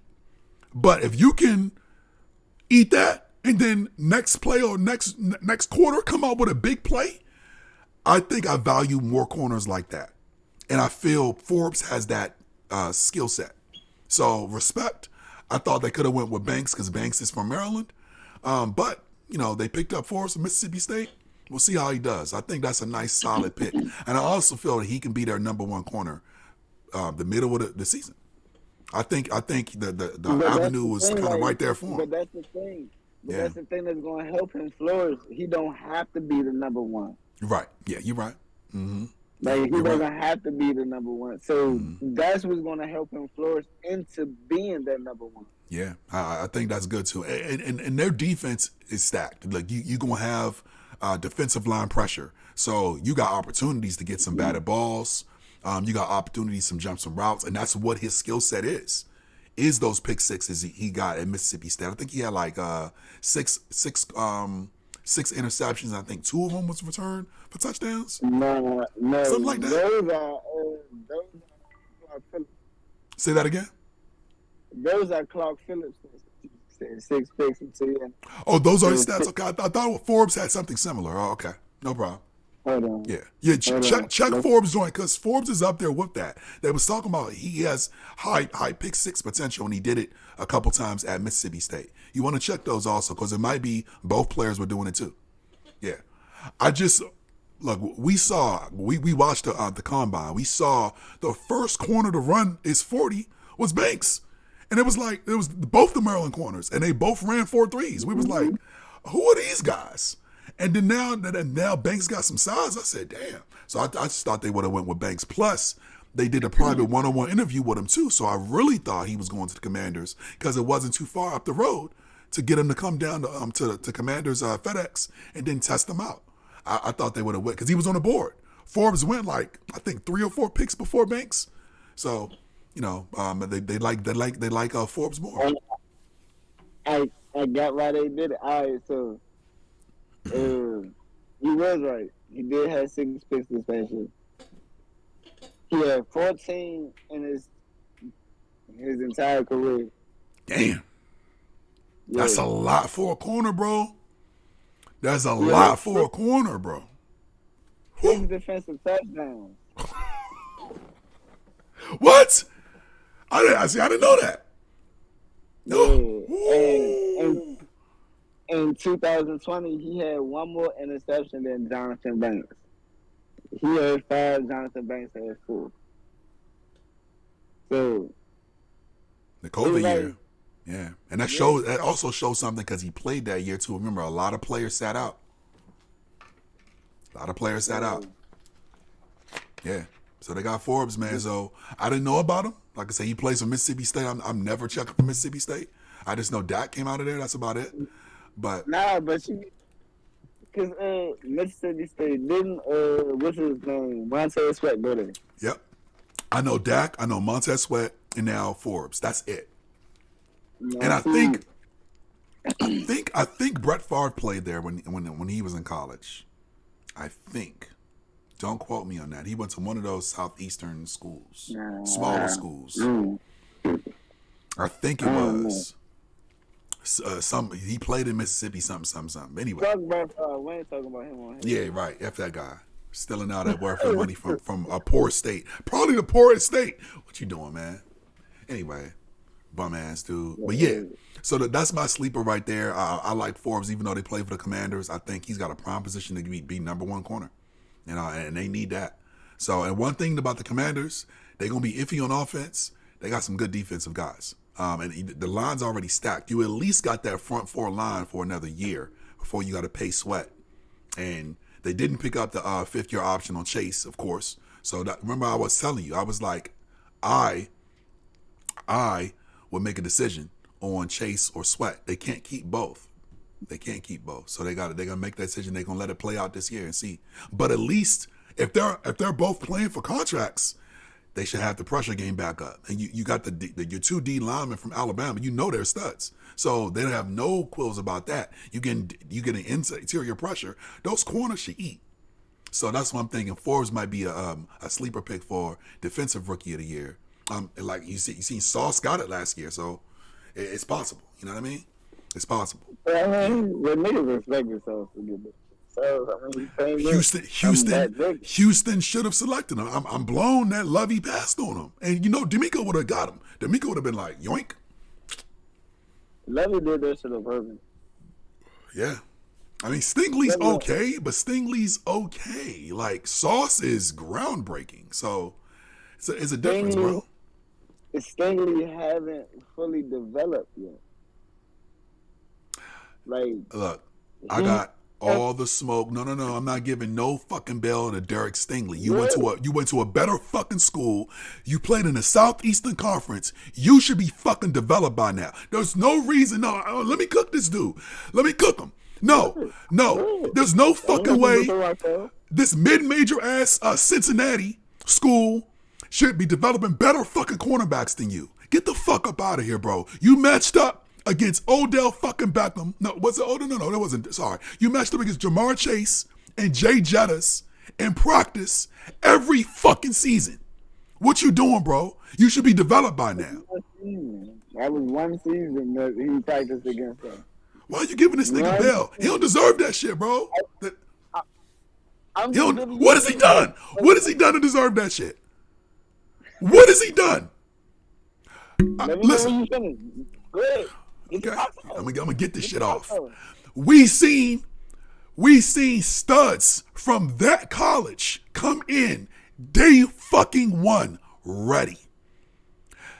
Honey Badger, remember that was your comp, by the way, when you play football. Honey Badger was your fucking comp. We seen him come in. Yeah, I'm a little undersized in height, but I play way fucking bigger, and I'm gonna hit stick you, and I'm gonna get the pick. LSU, Patrick Peterson coming in. Hell, even Fulton coming in. The two stud receivers.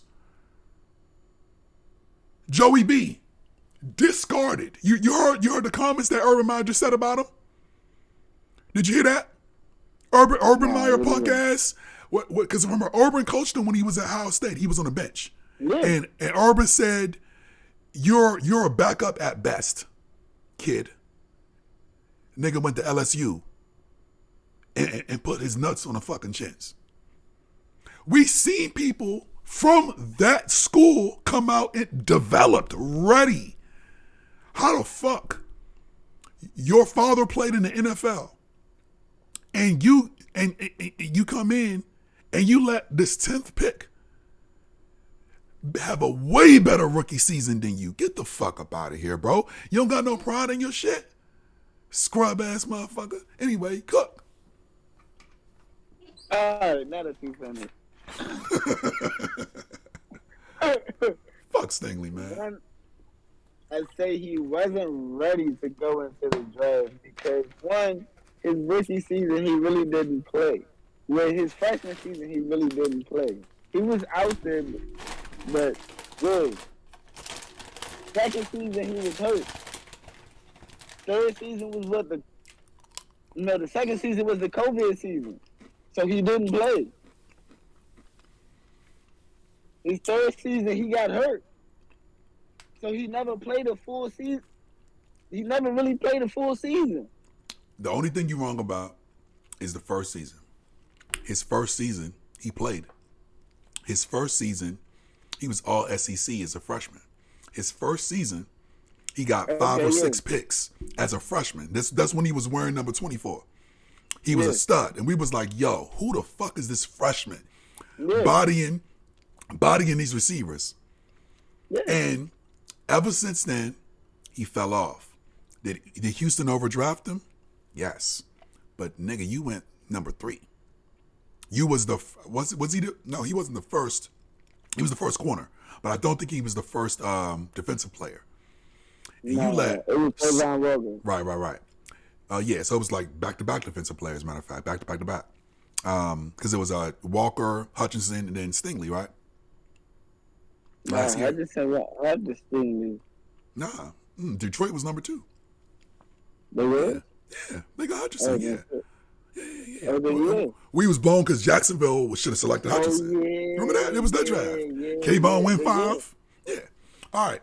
So, for Stingley, like I said, Houston overdrafted him, to be honest. Everyone says Houston should have got Sauce. They needed corner. You picked the wrong one. My thing is, okay, fine. You average, bro. You're the top corner. And since your freshman year, ever since that ended, you've been average. When you were a freshman, you were all world. Then COVID. Bruh. And then injury. So, so, and then you judging him off his rookie season. Okay, so let him play his second season now. Like, you got 4, if not 5 years of fucking control over this man. I'm with you. Okay, you right. Okay. I'm going to say you right on you got 5 years controlling this man. That's perfectly fine. There's no fucking way. You, especially. It's the Texans. Listen, bro. Texans. Listen, bro. It's the Texans. Yeah, he still should have had a better fucking season than Sauce Gardner because guess what? Sauce was locking up number 1s from day one. That's what Stingley should have been. That's all I'm saying. Are the Jets a better team? Look, wait, hold on. Let me go. Wait, let me get mine off. Right, you just got yours off. I understand there are 2 different teams. We're talking about one corner getting selected 10, one corner getting selected 3rd, and one in the 10th pick had a way better season. You want me to pull up the fucking numbers? Like, come on, bro. It shouldn't be happening like that. But go ahead. One, I'm not arguing with you that the Texans should have took Sauce because yes, I said they should have. But I'm not going to sit here and discredit that. Like, the Texans have New York's defense. New York actually has a pretty decent stud. Yeah, pretty decent defense. So, yeah, no, more than pretty decent. Yeah, more than pretty decent. Yeah. Compare their defense to Houston's defense last year. Listen, you're right. There's no comparison. Jets were top 10. No. So he can lock up whoever he has to lock up all game, and then it can be the second, third, it can be the running back, it can be whoever that cooked the I'm with you on that. I'm not talking about the teams. I'm talking about he didn't lock up people. That's what I'm talking about. You see, my point is he didn't lock up the number 1s. You know who fucking did? Sauce. That's what I'm saying. As a corner, your team could be ass around you. Deion Sanders, before he hopped on the Dallas Cowboys and the San Francisco 49ers, he was on a trash-ass Falcons team. Y'all were not good with the black jerseys. No. Y'all had Rising and Deion. Hold on, bro. I'm saying. Listen, here's what I'm trying to say. Hell, wait. Oh, Darrell Reeves too. Look, Darrell Reeves too. The Jets teams weren't good. No. And he was locking people up on an island. As a corner, you can be great on a bad defense. Because remember, you're out there on an island. Derek Stingley did not lock up people like he should have for being a top 3 pick. But yet Sauce did. Now Sauce is on a better defense. But one corner overachieved expectations. The other one was mid. And that was Stingley. That's my word. The whole team was mid. But you're right, bro. The whole team was mid. Facts. The coaching was mid. The whole organization was mid too. Management. Yeah, it was mid. Yeah. The whole thing. Whole thing. I can't say the whole city. Shout out to Houston. Can't say the whole city. Y'all got great females down there. You're not gonna do that. No. We don't want none of them problems. We like the music. I love Houston. But that Houston, Texas organization, trash. No. Like everything. Like, nah, come on, bro. Like, the whole team was mid, so. Yes, yeah, including the cornerback selection. Fucking Derek Stingley. Anyway, that nigga ass, bro. Man. But nah, like, but my sleeper, I'm gonna probably go with Detroit. Like, and in all honesty, I ain't even gonna hold you, right? Since we've been sitting on this podcast, Yeah. I got a notification that said, what's buddy name? Who? Oh shit, what I just do? Adam Shine from motherfucking NFL Network. Okay. Who's He that? has the Falcons. Mm-hmm. He's a fucking analyst off the NFL Network. But Yeah. he has the Falcons as his sleeper for this season. And that just popped up on NFL Network. Well, NFL.com. But Falcons a my sleeper. sleeper, Yeah. but my sleeper is Detroit. I like what they're doing down there. Like I just like it. Like Me everything too. about it. Yeah, I think they barely missed the playoffs. I feel if they would have been able to win one of those squeaker games when they was trying to get their stuff together, but they ended the season hot. So I'm with you. Yeah. And then look at the teams around them. We all know who's frauds. Minnesota, Rico's team, frauds. And then Green Bay is going to be nowhere fucking near what they were. They lost so much talent. Years, bro. So it's like, all right. So it's Detroit's spot for the taking. Hey, another team, my sleeper, same division. I got Scott's team. I got Chicago. I got Chicago actually having a better record than Green Bay. I got Chicago actually getting some wins. They finally got Fields Justin Fields some help. I feel their defense can they got some holes there, but I feel they're going to have a better record than Green Bay in that division. Yeah, I don't think playoffs just yet, but I feel like they finally got some good stuff on offense, and we seen what they did. I like it. So I'm gonna go with Chicago, man. Plus they got some good draft capital next year too, so we'll see. Yeah. Shit, Arizona got that draft. Oh, Arizona set up, but their coach can't coach. He's ass. He's gonna be another Staley from LA Chargers. Jonathan Gannon is ass. They got great draft capital though. Like any team would have made that pick. Oh, wait. Okay, so we give number 3 here, but we're gonna get all right, no problem. Plus we getting okay, cool. We'll do that. But yeah. Put Sean Payton on Arizona. Yeah. He has so many options other than Detroit, bro. Why? I'm not going to a division with Patrick fucking Mahomes and Andy Reid and Travis Kelce. I'm not going. I'm not doing it. I'm not doing it because those 3 will do you dirty, bro. Pacheco, a 7th round pick, looks miraculous. Fuck you. I ain't going there. No. And he went there? You really think you're going to best Andy Reid for 2 games? Man, get out of here, bro. It ain't happening. Ain't no motherfucking way. Ain't happening. No, it ain't. So I'm like, why would you go there? Like, why would you go to that division? Like, I don't get it, bro.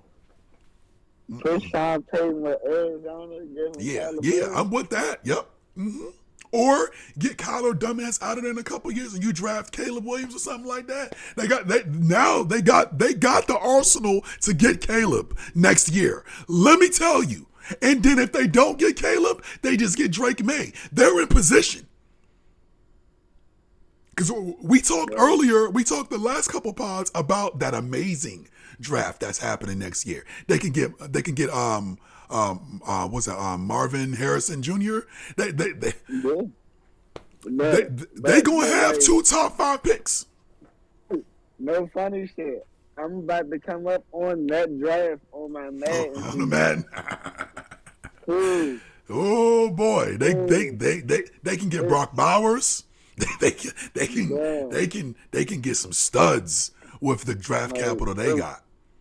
And look, they got enough second round picks. They can move up back into to the late first. We've seen people do that. We've seen teams trade up and move their second round pick to move up to the late first and get another pick because you got the 5 year. You got the extra year on it. They can do that. Arizona got like 10 picks next year. It's crazy. Probably 11. I think they got. I think they got 6 picks in their first 3 rounds. 3 rounds. They got capital. If they want to move up now, they can do it. And I think they should do that. Kyler Murray's so unserious about quarterback. And then he knows that if the NFL doesn't work, he can always play pitcher in baseball. He knows that. Yeah. See, he knows. And so it's like he's not going to take this shit seriously. Thank you. Thank you for saying that. Thank you for fucking saying that because I've been saying this shit for years. From day one. Give a fuck about football. He don't, bro. He does not give a fuck about. And I'm so thankful that we did not trade for that bitch ass nigga. No, bro. He's unserious about football. He knows he can get the guaranteed contract in baseball and play there for the next 15 years. He knows his arm is that good. Yeah, he's unserious. He's still a kid at heart with all the talent in the world, but he knows he can just fall back on baseball and the contracts are guaranteed. So it's like, thank you. Y'all ain't give me my money. I'm gone. He knows. He's serious about. He's not going to be in the NFL in the next 5 years. I guarantee it. Unless something crazy happens. Yeah, he does. He doesn't. He just wants to look good. He just wants to go out there and try to recreate what Michael Vick did. You can't. Yeah, you too little. And play Call of Duty. I'm telling you. It ain't. And that doesn't work. No. You got to have the speed. Also, you got to have the passion to get it done, bro. That's something that I saw when your boy is back for about 180 seconds. What's going on, Vera? Shout out to you coming back, man. I know it's late in Germany, man. So, thanks for tuning in. Get your rest. You know what I mean? Get them gains in the gym. And don't be worried about Rebecca or whoever her name is either. F her. But yeah, man. So, but look. Kyler Murray's done. I think they're in perfect contention to get Caleb or Drake May. Or your boy Ewers, because I know you high on Ewers or whatever, if they're not, I'm not that high. I'm not. Like, Ewers is, like, Caleb and Drake is up here. But, like, Ewers is like, I can still see through that gap. But I like Ewers, though. Like, Ewers, however you pronounce it. I like him. Yeah, Ewers. Oh, you got to also remember, Devin Leary is also coming out next year, too. He was... It's a lot of quarterbacks coming out. Yeah, 2 years at North Carolina State, and he moved on. So, yeah. Leary's going to be like a late first-round pick, or maybe early second-round, too. Yeah. You still got Michael Penix that you can look out for. Penix. Late first. You got Shedeur Sanders. Don't nobody know if he'll come out next year. That's the wild card right there. That's the wild card. Now, let me tell you, because we both got Colorado being in the top 25 at the end of the season. I got Colorado getting at least 8 to 9 wins. Real talk. And remember, that's a massive upgrade. They won 1 game last year. So I got them 1. It's crazy. Get that world record, Vera, my boy. What is it in? Like lifting, powerlifting, or what? Anyway, yeah, I'm with you. And matter of fact, you know what? I can't because they got a sports book in the MGM now. I need to put my bets in early to get more money. The over and under on Colorado's wins because now sports betting is legal in Maryland, and we're both on it. We got to get on that now. I definitely got to get on it. 8 or 9 wins for Colorado. You gotta give me hit. Like, I don't know nothing about. I'm gonna be honest. But look, if we know certain things, right? Like, same thing with you. If you knew that your boy Algier would get 1,000 yards, but you knew in the beginning of the season you would have made crazy amount of money, and it's something because we follow football, so taking a low risk, high reward bet like that, you probably win a couple thousand just off like a $50, $200 bet or something like that. Because no one would have expected Algier to get 1,000 yards. I didn't. But he did. Yeah, nobody did. No one did. So it would have been easy money. So, yeah. So I'm thinking Colorado, end of the season, top 25. Yeah. And I know the over and under on that is probably crazy. Yeah. I'm with that shit, though. I'm with it. I'm with that shit 100%. I'm with it. I'm with it. Yeah, so I'm like, yo, y'all thinking they still gonna be 4 or 5 wins? Nah. It ain't happening, bro. They gonna win some games, bro. NFL game day is gonna be there. It's gonna be nasty. And Colorado got a beautiful stadium. It's like you can see the mountains. It's awesome. So it's like, man, it's like right there. It's great. And they have the top 2 number 1 cornerbacks in the nation. Yeah. So listen, they're gonna get better. They're gonna get better, bro. I'm telling you, they got lockdown corners. How many college teams got lockdown corners like that? That's crazy. For having one win the previous year, now you got the top 2 corners. No team, not even Alabama has that. Not even Georgia has that. Because we all were down on Ringo. We were like, Ringo. We seen him get toasted. Georgia couldn't even do better than Ringo. So I'm like, you know what I mean? Damn, 773, nice. That's crazy. That's good. Damn. Hey, Vera, big boy. Yeah, Vera, power lifter. Yeah, that's 773. Anything is amazing. Like, whoa. I'm a solid, strong trap, so I'm going to need to lift 3 for a world record. Ooh, okay. Hey, keep going for it, bro. I'm glad you in the gym getting your gains, man. I'm mad at you, Joe, because no one fucking believes me when I say Joe was yoked up. You was training with your boy. I remember I came home, and I was like, I kept looking at you, and I, you know what I'm saying? And I didn't want to seem weird or, pause, but it was like you had these traps, and I was like, where the fuck did that come from? Like, yo, I swear. And I'm mad you took no pictures, because I'm like, yo, Joe was yoked up, literally. I'm like, yo, and it was, you was natty, and I was like, you never had that, bro. I'm like, you was so yoked up. You was just... You was Macho from Garden Heroes. You was like, ooh. Nah, that's after I got. No one believes me. I'm like, yo, Joe had he was muscles, bro. Like, yeah, man. No one believed me, bro. He was like, yeah, I work with my boy, like Michael, whatever his name was. I was like, oh, fuck. I got one picture. You do? Okay. I got one picture, and you can see exactly how. Yo, yes, they were huge, bro. They were, man. I was like, I kept looking. I was like, what the fuck? No one believed me. I was like, Joe was young. I'm trying to tell you, he was young. He was literally working out heavy where it was defined. They was like, little Joey. Yes, little Joe was yoked up, bro. Yeah. That's when I stopped. You was working. Playing basketball. I stopped running track. I quit the band, and I just focused on football. Then I got put in the hospital. Mm-hmm. Then when I came out, I lost, I think, even 20 pounds. So I came out like 109 pounds. Damn, yeah. Mm-hmm. You were yoked up. I remember. They didn't believe me. Yeah, they didn't. Like, they said, shit, they was like, you can't get hit no more. So I switched from running back to defense. Yeah.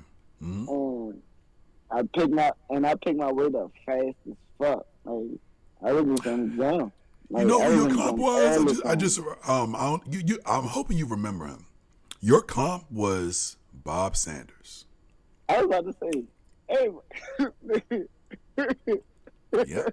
That was my nigga. Like, yeah. Bob fucking Sanders, bro. He was the reason I wore 21. Yep. Deion Sanders wasn't the reason I wore 21. Bob Sanders was the reason. Bob motherfucking Sanders. Folks don't know about Bob, let me tell you. Yeah. His short time in the NFL, that motherfucker was a stud. He was like your ass. He would play way above his height. I think he was 5'8". And let me tell you, he played like he was 6'1". Bruh. Bob Sanders was that dude. No fear. Zero fear. He'd be running in the tight ends, 6'5", 250. Nah. Right. Bob motherfucking Sanders, bruh. On everything I loved, like, that was the first safety I started watching when I switched over to defense. Yep. Mm-hmm. Because I was like, it wasn't too many short safeties out back then. And he played. So I had to figure out how he legit ran a 4.3 too. Like, yeah. He legit ran a 4.3. Yeah. Hey, One of them Iowa boys. He came from Iowa too. Yeah, Bob played, bro. Then he was like, Bob Sanders. That sounds like someone in fried chicken. I'm like, look, he ain't Colonel Sanders. No, Bob fucking plays, bro. Bob Sanders plays. Yes. 100%. That was football. You know about Bob Sanders because I'm pretty sure he'd lay somebody out on your. He would lay you out, bro. He would lay you out. Yeah, Bob was a dude. I think he had he stopped playing because of, I think, concussions, but or it was some other injury. But listen, Bob. Concussions and neck problems. Neck problems. Yeah, he was getting that. His head was always in there, bro. Like he was a magnet to contact. You know. I wish he would have played longer, but I loved when he played. Let me tell you, Bob Sanders was a joy to watch. He'd be getting them picks too. He'd be getting them damn picks, bro. He would get picks. He'd be creating fumble. I mean, he was a stud. Yeah. He just like contact more. Like he just like contact, and like that's what made me like contact. I'm like he little, but he was hitting niggas. Like, that's why I was hoping y'all would have got Witherspoon. Because once you showed me him, I'm like, how is he 5'11"? He was giving no fucks, bro. No, I was like, you 5'11", 180.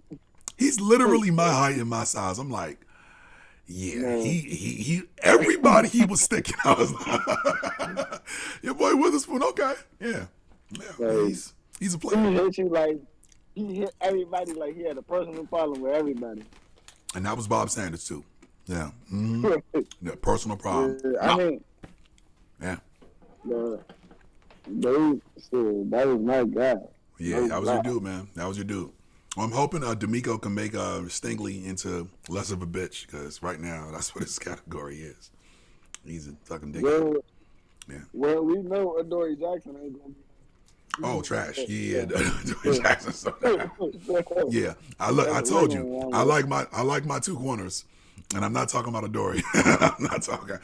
Give me Trey Hawkins. Give me Deontay Banks. I hate Adoree Jackson. I've never liked that dude. It's certain players. You know who I don't like? I don't like Adoree Jackson. I think we need him because we're thin at corner, and I don't like who? Slayton.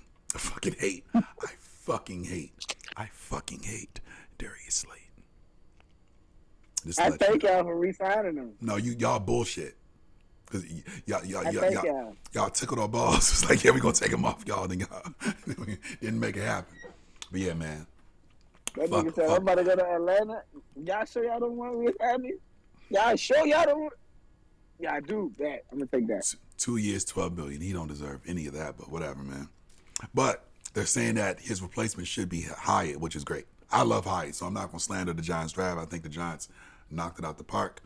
I would have wanted a little bit more guard help, but we lack the talent at skill positions, and I think we replaced talent at skill positions. Plus, we picked up second best center in the draft. I'm cool with that. Some people say he's a first, but I still like Tippmann a little more. I think the Jets got a stud. I'm telling you, the job to have draft picks is this coming draft. Yeah, Arizona set up. They're going to be trash, too. Arizona's going to be probably the worst team in the NFL. And plus, they got Houston's pick. Houston they're going to be a little better, but maybe 1 or 2 wins more. That's about it. You know what I mean? They still going to have a top 10 pick. There you go. So I'm thinking they still going to be right there to select. Top 10 pick. That's what Arizona's going to have, man. 2 top 10s and high second-round picks, too. So they in good position. High. But they're going to be ass. They have nothing there. They have nothing. Even the talent they got still don't play up. You got Simmons, don't really play up. You wasting Buda Baker? They might trade him. All right, man. I just had to reset that season because I was like, oh, you some ass. And I'm not going to spend that money on you. I'm going to start this whole season over because of you. Like, on everything I learned. Like, but he was like an 85 when I picked him up. I was like, all right, you should be straight. No. He can't get right. I don't know what he is.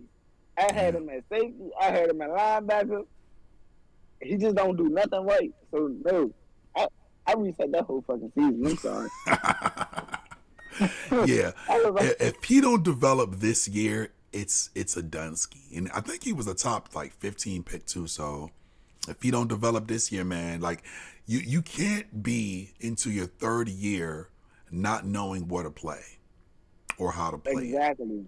You feel me? Like you're destined to be out of the league, and there's a lot of players that they get 3 years in the league and they're gone, and there's a lot. So like, Simmons is slipping. There's no way in this world that you have his skill set and can't figure out where to play. You're right. Like, there's no way. There's no way. Mm-hmm. There's no way. You're right. I'm with you on that. Go to middle linebacker and just stay there. You have the size, you have the speed to be sideline to sideline. Yep, you have got the the coverage speed. ability to do what you need to do in coverage, and you can tackle. Yep. Well, stay. He do be missing some tackles in Arizona. So he's got to get better at that. But you big as fuck, bro. Like, yeah. What, like, 6'5", 240? Yeah. Like, come on, bro. At safety. They got to figure out, well, he's not playing safety now. Remember, he's an outside linebacker, but he can play safety. Hell, he could blitz the fucking quarterback. You could do everything literally on offense. You can cover the slot receiver.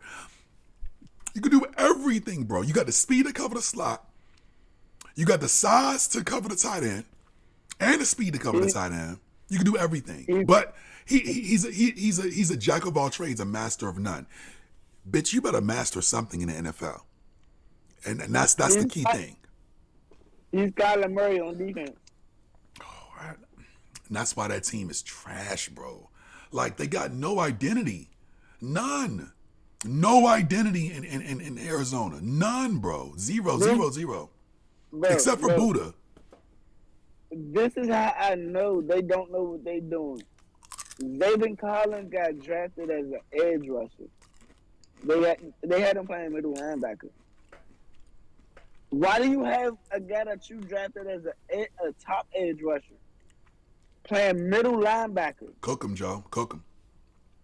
Like, why? Like, what the fuck? Like, he don't cover. He's an edge rusher. You scouted him as an edge rusher. You seen him in the combine as an edge rusher. They don't know what they're doing.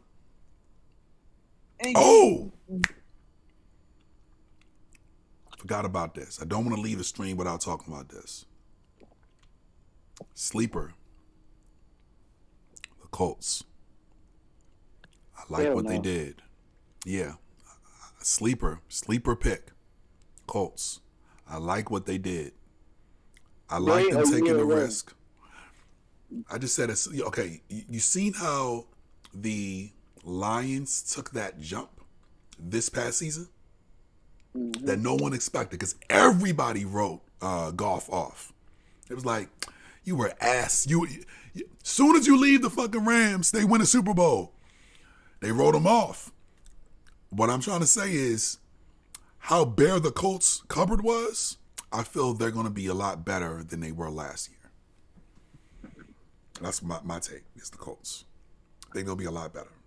I think a healthy Taylor combined with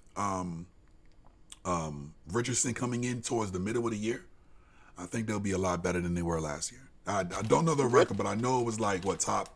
I think they were the 5th pick or something like that or whatever. 4th, 5th pick. I think they were 3rd. No, 4th. They traded. They traded out. They traded out, right? Yeah, they traded out. Because they traded one pick. They traded up to 4. Yep. Mm-hmm. Yep. Yeah. But, they traded in. Yeah.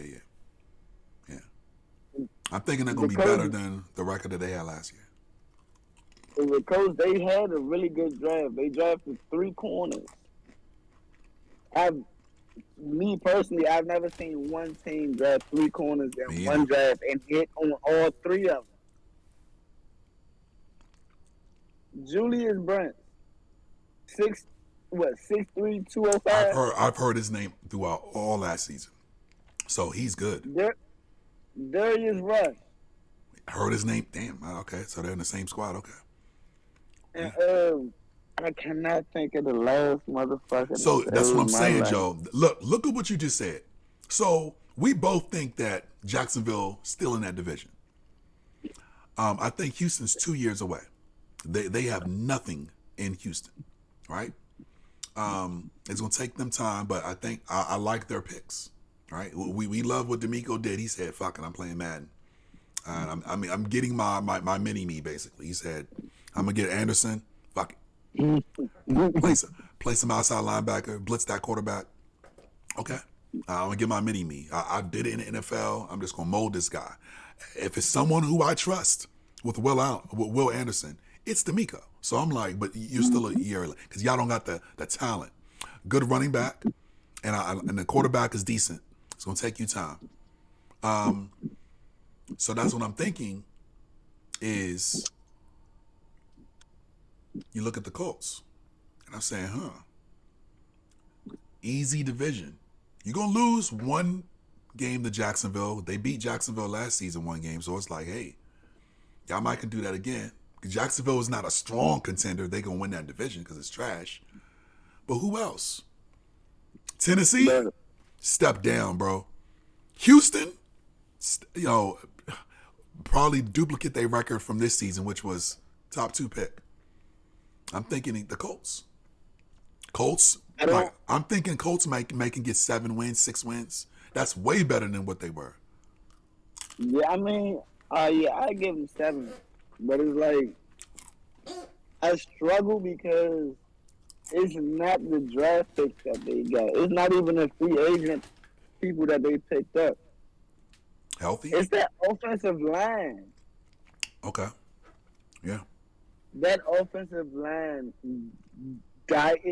Like they took a step back last year. Yeah, you're right. A major step back last year. Yeah, you're right. Yeah. So I like everything that they did outside of what that offensive line is. Like, right. So until I see that offensive line will actually block for a quarterback, I can't be that high on them. I'm thinking just the division. And I'm thinking that someone's got to do the same thing. Like the AFC South and the NFC South, similar boats. Someone's got to win it. And I think Jacksonville's the class. I agree with you. Someone's got to be second. I'm putting it like this. Do you feel those other 2 teams can be second in that division? I'm just asking you that. Do you feel, and I'll go over the teams because these are like the teams that no one thinks about. Tennessee Titans and the Houston Texans. Do you feel either of those teams can be second in that division this year? My answer, fuck no. But what's your take? I mean, it depends on which Titans team you get. Bruh, you know what you want us to do this? You want us to do this? We can do this. I do it. Good. I'm gonna look at the camera on this one. You know damn well, you motherfucking Tennessee Titans fans. First of all, you need to switch back to the Oilers, punk ass motherfuckers. Second, I agree with that one. Facts, right? Give you some good juju and shit, because the Titans ain't cutting it. And then, niggas, y'all know what y'all gonna do. By midpoint of the season, y'all putting bum ass Will Levis in, and there goes your fucking season. There goes your season, bro. So Tennessee ain't doing it. Y'all drafted in the 2nd round. Y'all picked a 4th round talent. You dumb motherfuckers. You fell for the fucking banana in a fucking tailpipe, bro. So y'all ain't doing it. Y'all got nothing there. And then y'all selected someone. And we've seen what he does with nothing at Kentucky this year. You got no Wandale Robinson, and Wandale's not even a stud. He's okay. Wandale leaves, and Levis goes to shit. You motherfuckers are trash. Anyway, and then we already know Houston's 2 years away. They're not even a year away. They might be 3 years away. So by default, Indy's second in that division. You finished? I'm done. Will Levis ain't it. And you know that. Who that? I'm gonna scoot up. I'm gonna get real close. Yeah, talking this camera. It ain't Will Levis. It is gonna be Will Levis. Oh, he dropped the ball on it. No fucking way. It's gonna be Will Levis, and it's gonna be Traylon Burks, and it's gonna be Derrick Henry. You don't say that with confidence. Say it with confidence. Yeah, you can't say that shit with confidence. All the motherfuckers are bums. Oh man, this dude went ass. It just said ass. Oh, those bum ass players. It's going to be Will Levis. It's going to be Traylon Burks. And it's going to be Derrick Henry. And they're going to run through. Okay, wait. Indianapolis. I thought you said a receiver. Now, Derrick Henry's the real deal. Even he's getting up in age and he has a lot of tread on those tires. I'm not going to knock Henry because Henry's been that dude. He's been the shining beacon of that bullshit ass franchise. Listen, so I'm hoping Henry get off. But those first two motherfuckers, ass candy. Let me tell you, Traylon Burks. I remember I was high on him last year. You was like, fuck this guy. Ass. Fuck that guy. Listen. I'm just talking shit right now. Listen to us, Tennessee Titans fans. Good city. Nashville, good honeys there. Country music. Some of y'all be racist. But listen. You dumb motherfuckers really thought, what's cuz name? The quarterback. Tannehill. You motherfuckers really thought Tannehill was going to get y'all a Super Bowl. No. And they did. No, I'm saying they did, but did Tannehill get him the shit? No, nigga. and then, I think in the second or third round, whatever the fuck last year, y'all select motherfucking our boy from Liberty, I forgot his name. You select him, Malik Willis. You select Malik. Looks like Malik can't throw a fucking, the football in the ocean. It's weird. I don't understand that. He was much better at Liberty. He can't do it in the NFL. I don't understand why. I was rooting for the guy, but spade's a spade. Talent. Yes. So why in the fuck would y'all select the developmental quarterback in the draft? Not even fucking Anthony Richardson. Hold on, no. Hold on. Hold on, bro. Listen, I will take Anthony Richardson 10 out of 10 times than motherfucking Will Levis. Will Levis is going to steal money. Listen, there's a reason he was the last pick to be left in the draft room. Humbling his dumb ass. Because teams knew. And guess who fell for the banana in the tailpipe?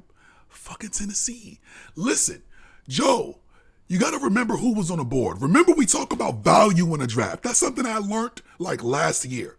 I wasn't a big value guy. I was like, we're going to get our guys. No. The draft is about value also. Who was on the board? Your man. Say his name if you remember. If not, I got you. You know I got your back. Who was on the board when they selected Will fucking Levis? I don't remember. Hendon fucking Hooker, who is 10 times the quarterback of fucking Will Levis. 15 times the quarterback. Yes, he is. Hendon Hooker. Listen. No, fuck that. Hendon Hooker was the third quarterback in this draft class. Third. It was Bryce, it was Stroud, and it was Hooker. Now, Richardson was drafted on boom or bust potential. But he's leagues better as a quarterback right now. We know he's injured, but right now, we know he's older. I think he's 25. Right now, he's a way better quarterback than fucking Richardson and Levis. And Richardson was gone. It's no fault. Hendon Hooker was still on the fucking board. And you already know you got bum-ass Tannehill, so you don't need Hooker to play. It was perfect. If you're going to do that, he's better than Malik Willis, and he's better than fucking Will Levis. You took the worst quarterback. Tennessee is going to have Max. Matter of fact, I'm going to put this in this weekend. I'm going to put it in this weekend. I'm going to go to BetMGM at the Harbor. I'm going to put it in. I'm going to put money. I'm going to put my hard-earned money. Tennessee, under 5 wins. Under. That's how I'm doing it. Under 5 wins. Now, you don't know why they didn't take Hendon Hooker. If you see me with a jet ski next year, listen, I know politics and it's Nashville. I get it, bro. I'm with you, bro. I'm with you. I'm here with you, broskis. I'm with you. They can't do it. Hey, what the fuck? Those rednecks in Tennessee gonna be like, what the fuck is this shit? They priming those trees ready to go. They got the little lassos and shit. It's bad news. Listen, I get it. Politics. So let's pick the safe pick for these ass. Listen, bro. Under 5 wins. I would have said 4, but that's being kind of disrespectful. So I'm going to say under 5 wins for Tennessee. And I'm going to see how much money I can make. I'm giving them 6. A strong ass 6. A strong 6. There's no fucking way possible that Tennessee gets 6 fucking wins. They're going to get 6 and they're going to have Super behind their ass. If they do, yeah, flexing. Yeah, because that's what Will Levis is. He's fucking Super Zer. It's so no, he's regular Zer. He can't even block. He just throws roses. That's what it is. That's what Will Levis, I knew he reminded me of somebody. Zer. That's what he does. It's totally Zer. It's totally Zer. He gets picked. You're like, why'd you pick him? Like, we know he can't block. What are you doing? He can't even crouch. He can't crouch. He just stays up and down. Fuck. Anyway, you picked this bum ass quarterback that can't throw the ball. You just did that last year. Oh man! So I wouldn't listen. The organization. I'm with you on it. I'm with you. If you know your dumbass fucking organization can't develop quarterbacks, you pick the quarterback you don't have to develop, and that's Hendon Hooker, not Will Levis. So anyway, Houston. Under 5 wins. Yeah, I almost said 4. I want to be disrespectful, but I'm going to be okay. Because Henry can win you a game still. I know, they got the mosquitoes and the flies coming out. It's summertime, baby. At least we don't get them damn, what's them shits called? Them sequoia, whatever they call those little buzzing things. Cicadas, there you go. At least we won't get those for another couple of years. Yeah, that was a while. I hate them bitches, But yeah, man. So those are my picks. We'll end the stream here. We just went 2 hours. I didn't want to go too long. But yeah, man, big laughs, this thing. Of course, follow it on Twitch for the YouTubers. Hi, YouTube. Follow it on Twitch, twitch.tv, Reggie vs. Solace. The YouTube, for the Twitch users, go sub to the YouTube channel. It is, of course, Reggie vs. Solace, all one word. Reggie, VS, SOLACE. We're also going to put this to the Facebook for our folks over on Facebook. Shout out to the Southview folks on the Facebook, the old schoolers. Bum ass Rico squad, frauds, Tennessee Titans, frauds. Oh, Denver Broncos, frauds. Y'all some frauds, bro. Real talk. You can't be a fraud. Frauds. What'd you say, Joe? You can't be a fraud to something that you can't claim. They know they ass. So who, Denver? Running with it. You said Denver? They better know they ass. No, Denver's thinking they the shit now. No. Denver thinks they the shit. They gonna learn. Listen, it was sad. This is something that we haven't talked about on a pod at all. This is something that happened last season. Who did Denver play in week 1? Last season.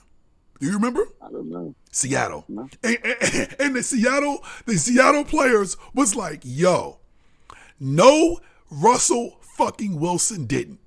The motherfucker, no, I'm gonna say this shit, because we black, we can say this shit. The nigga didn't change his signals. Yo, he had the same exact signals. Like, you dumb motherfucker. Do you understand that you scrimmage against these guys for like 10 years? How do you not change the signals? And all the players was like, yo, Russ didn't change the signals.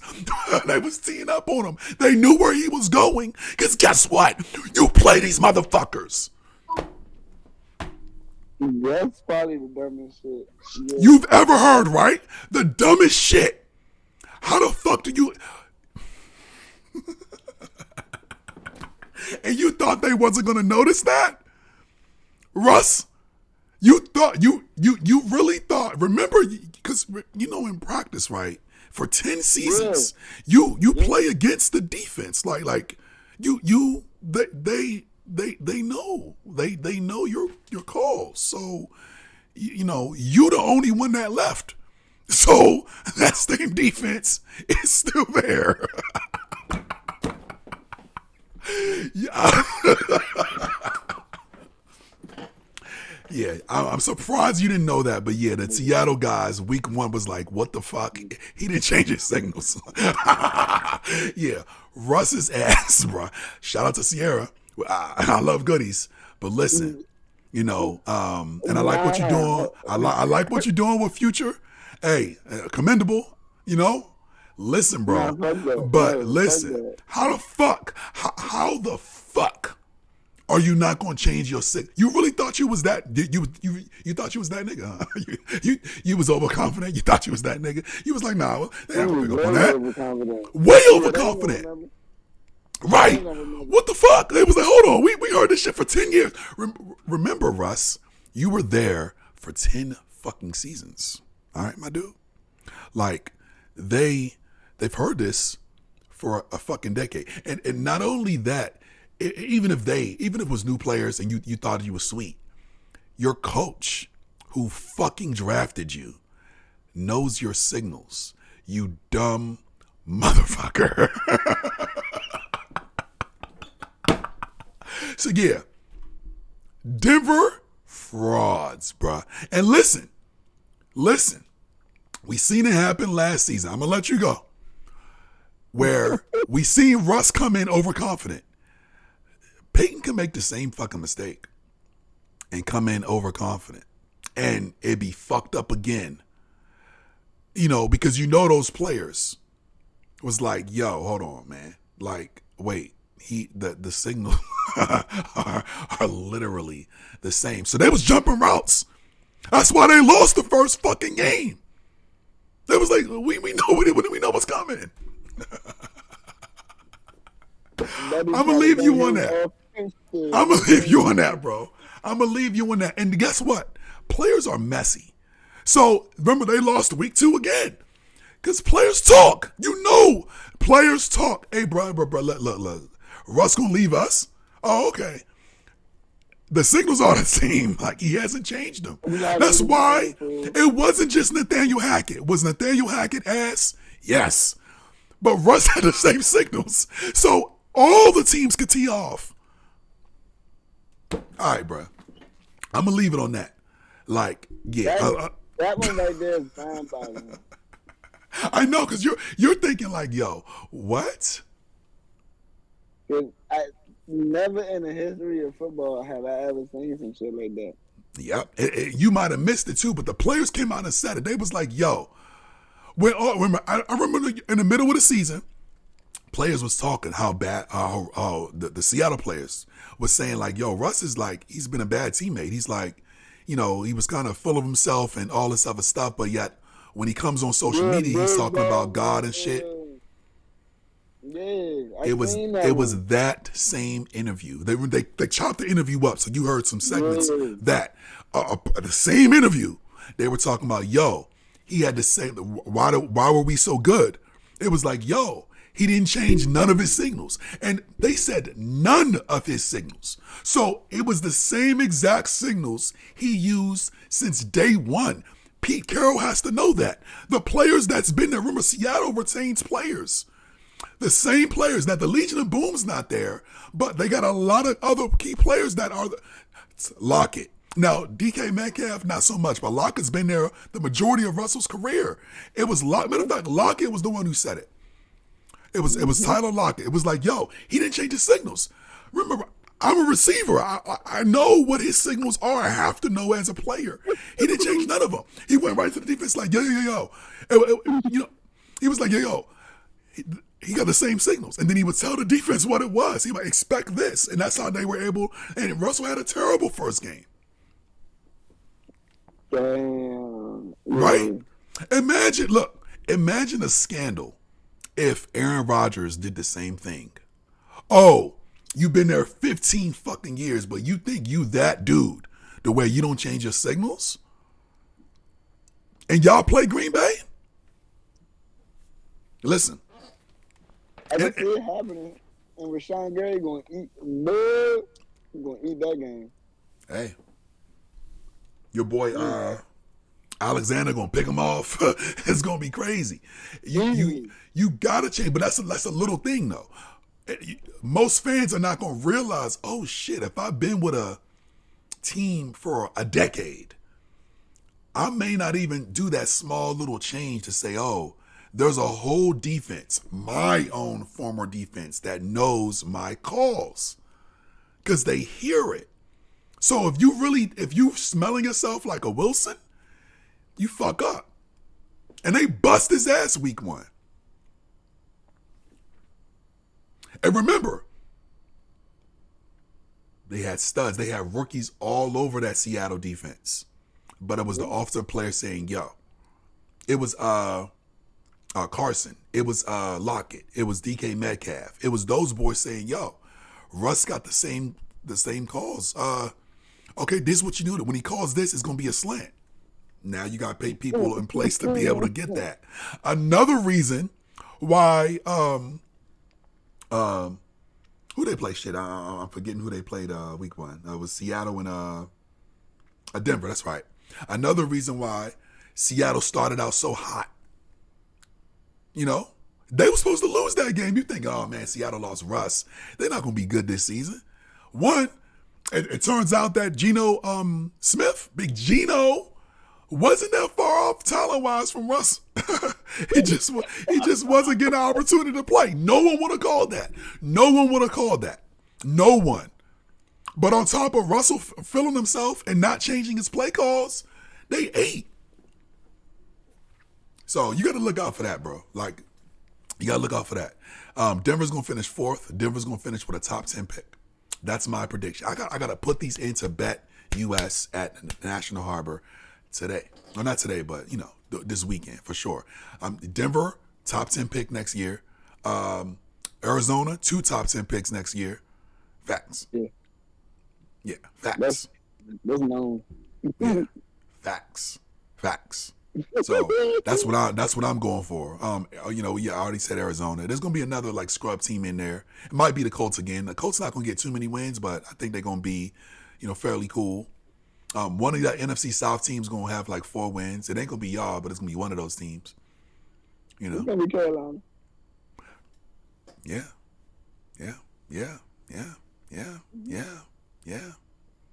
It could be Carolina again. They need help, so yeah. A lot of help. Yeah, they need help. They need help. I do like the Mingo pick. I do like Jonathan Mingo. I like that pick. So yeah, but they need help. It ain't gonna just be him. So they need help. But who they running back? Oh, they got Miles Sanders from Philly. Yeah, that's their starter. Yeah. Look at your face, bro. Vera said, "Oh shit, Joe relaxing." Yeah, Joe relaxing. Joe got his tree. He good. He said, "I'm in food coma." Nice, Vera. That's good. What you eat? Over there in Germany.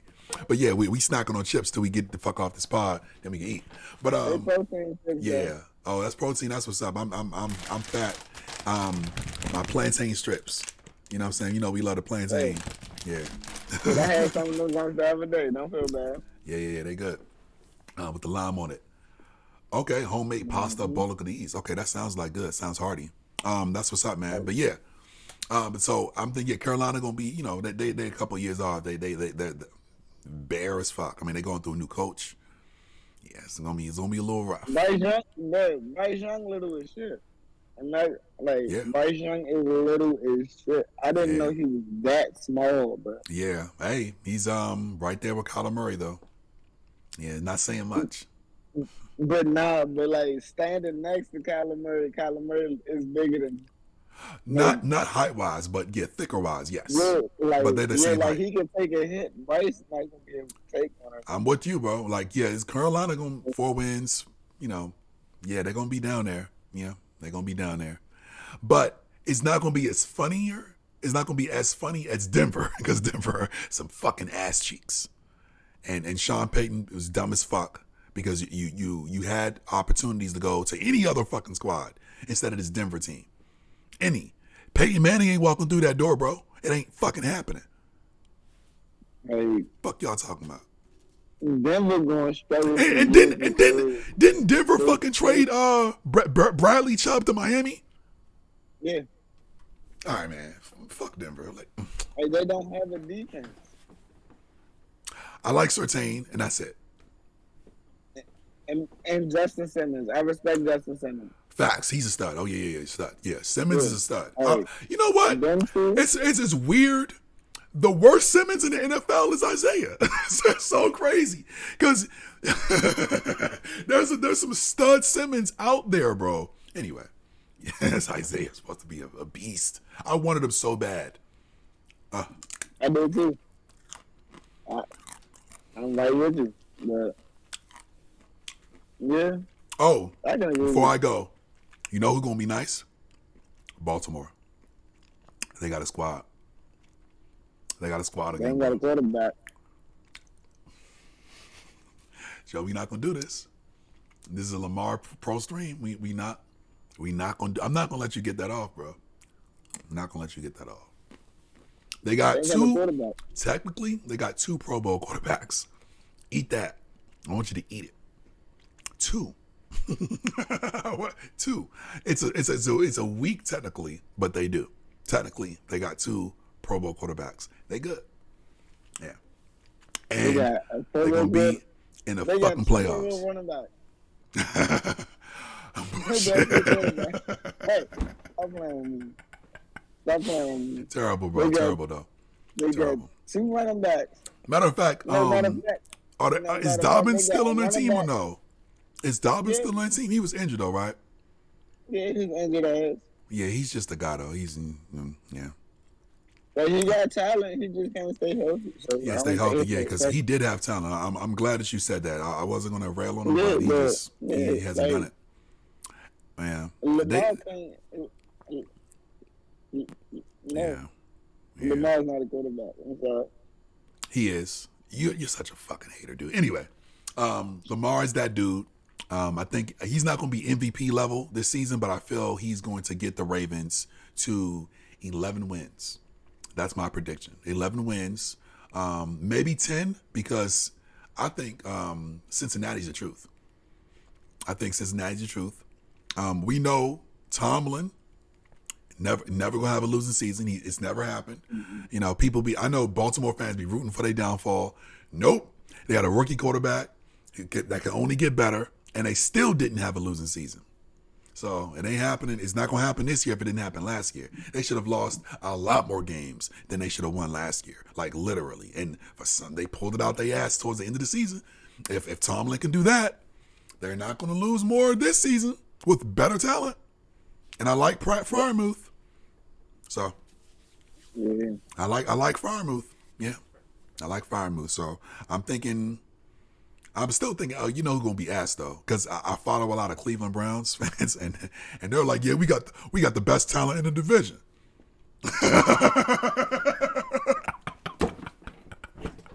I was like, yo, y'all really think Zadarius Smith is that nice? Y'all got the best talent in the division? Are you fucking mad? Do you understand you got Cincy and Baltimore in the division? How the fuck Cincy, not Cincy, how the fuck Cleveland, y'all feel y'all got the best talent in that division? It's 2 teams ahead of y'all.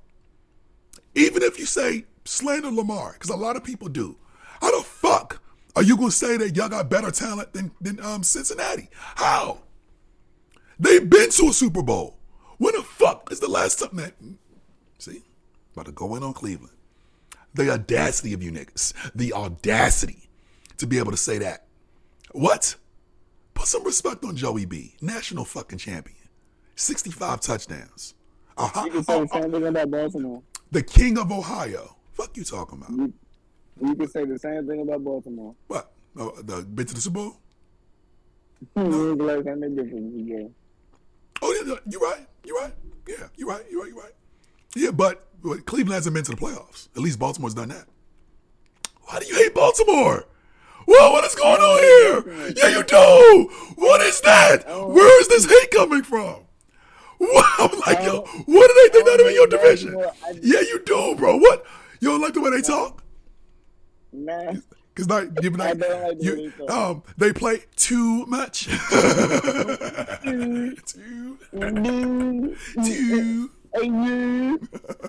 But nah, it's just like niggas they what happened? Lamar up to be something like he really not though. He's not a good quarterback. He's an MVP. What you talking about, bro? When? It was the year before COVID, right? 2019? Yeah. Oh, wait. The same fucking year, your boy Stingley was actually a decent cornerback. The same fucking year. Lamar was doing it big in the NFL, and Stingley was doing it big in college. So for all... Stop it. Stingley won the championship. Okay, and Lamar won the Heisman. Come on, bro. Like, what are we doing here, bro? And he won an MVP. Come on. What are we doing? If you're going to land-base Lamar, if you're going to land-base Lamar, I got the same argument for Stingley. Stingley has not been that ever since 2019. If you're going to say the same thing for Lamar, you're right. Has he been MVP since then? No. Same with Stingley. Stingley was a stud freshman year. He's been ass cheeks ever since. Listen, he got 4 or 5 picks his freshman year. He had one, the past 2 seasons he played in college. I know he was injured. He had 1 pick. One fucking pick. One fucking pick. Oh, no. I'm also, remember, we talking about draft. We talking about value. One was selected number 3. The other one was selected 31. Come on, bro. So you gotta think about it also, too. Remember, we talking draft, right? One was selected with the 3rd pick in the fucking draft. The other one was, let me go. And then the other one was the 5th quarterback selected in that draft, bro. And the only one to get MVP. You like to scrub over all of those facts I just dropped on your head. Guess who wasn't in the MVP discussion in his fucking career? Rosen, Baker Mayfield, Sam Darnold. And then there was a 4th one. Who was the fucking? Oh yeah, no, my bad. Because Josh Allen was the 4th quarterback, and he was in the MVP discussion. He didn't get it though because Lamar beat him, nigga. Oh, that's me roasting your. I don't know why you hate Baltimore. I don't get it. I told you I don't hate Baltimore. Is the wife from Baltimore? That's what it is. The wife's from Baltimore. Is she Baltimore? Is the wife? Cause I don't know what it is then. What is that? It's got to be something. Cause you hate them niggas. Why? Just tell me. That's what I thought it was. I thought you riding with a wife. All right, cool. I get it. I'm with that. That's what it is. Okay. Name outside of that MVP. Name one thing Lamar has done. Okay, he's thrown for 30 plus touchdowns. And listen, wait. When he was coming out of Louisville, there was old mother, and I'm gonna call names too, because I kept receipts. Oh, what's the babies in the background? What's going on, babies? It was also motherfucking pundits like Gil Brandt, old crooked teeth, Pete Prisco. Them 2 white fuckers was saying that Lamar would never throw 30 touchdowns. And guess what the fuck he did? He threw 30 touchdowns. So people always trying to say, oh, he's a running back. He's exceptional. Let me talk. Hold on now. Average quarterbacks now. I'm just saying. What's the league average? Oh, you want to? Okay, I'm gonna talk to you about average. The league average is top 10. Wait. He's way above top 10, by the way. But you said average. Remember, average is 15, actually 16, because it's 32 teams. The average is going to be 16, because that's literally the average, right? And so, for touchdowns, it's about 18.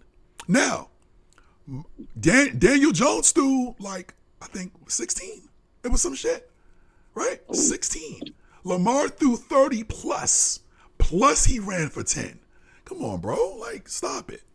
Stop it, bro. Stop with the slander. And then for the team, for Baltimore's team, they got 2 stud linebackers. Peters is still playing good. Yeah, they lost Campbell. But also last season, I think Judon was having a good season. Like, they got some talent there in Baltimore.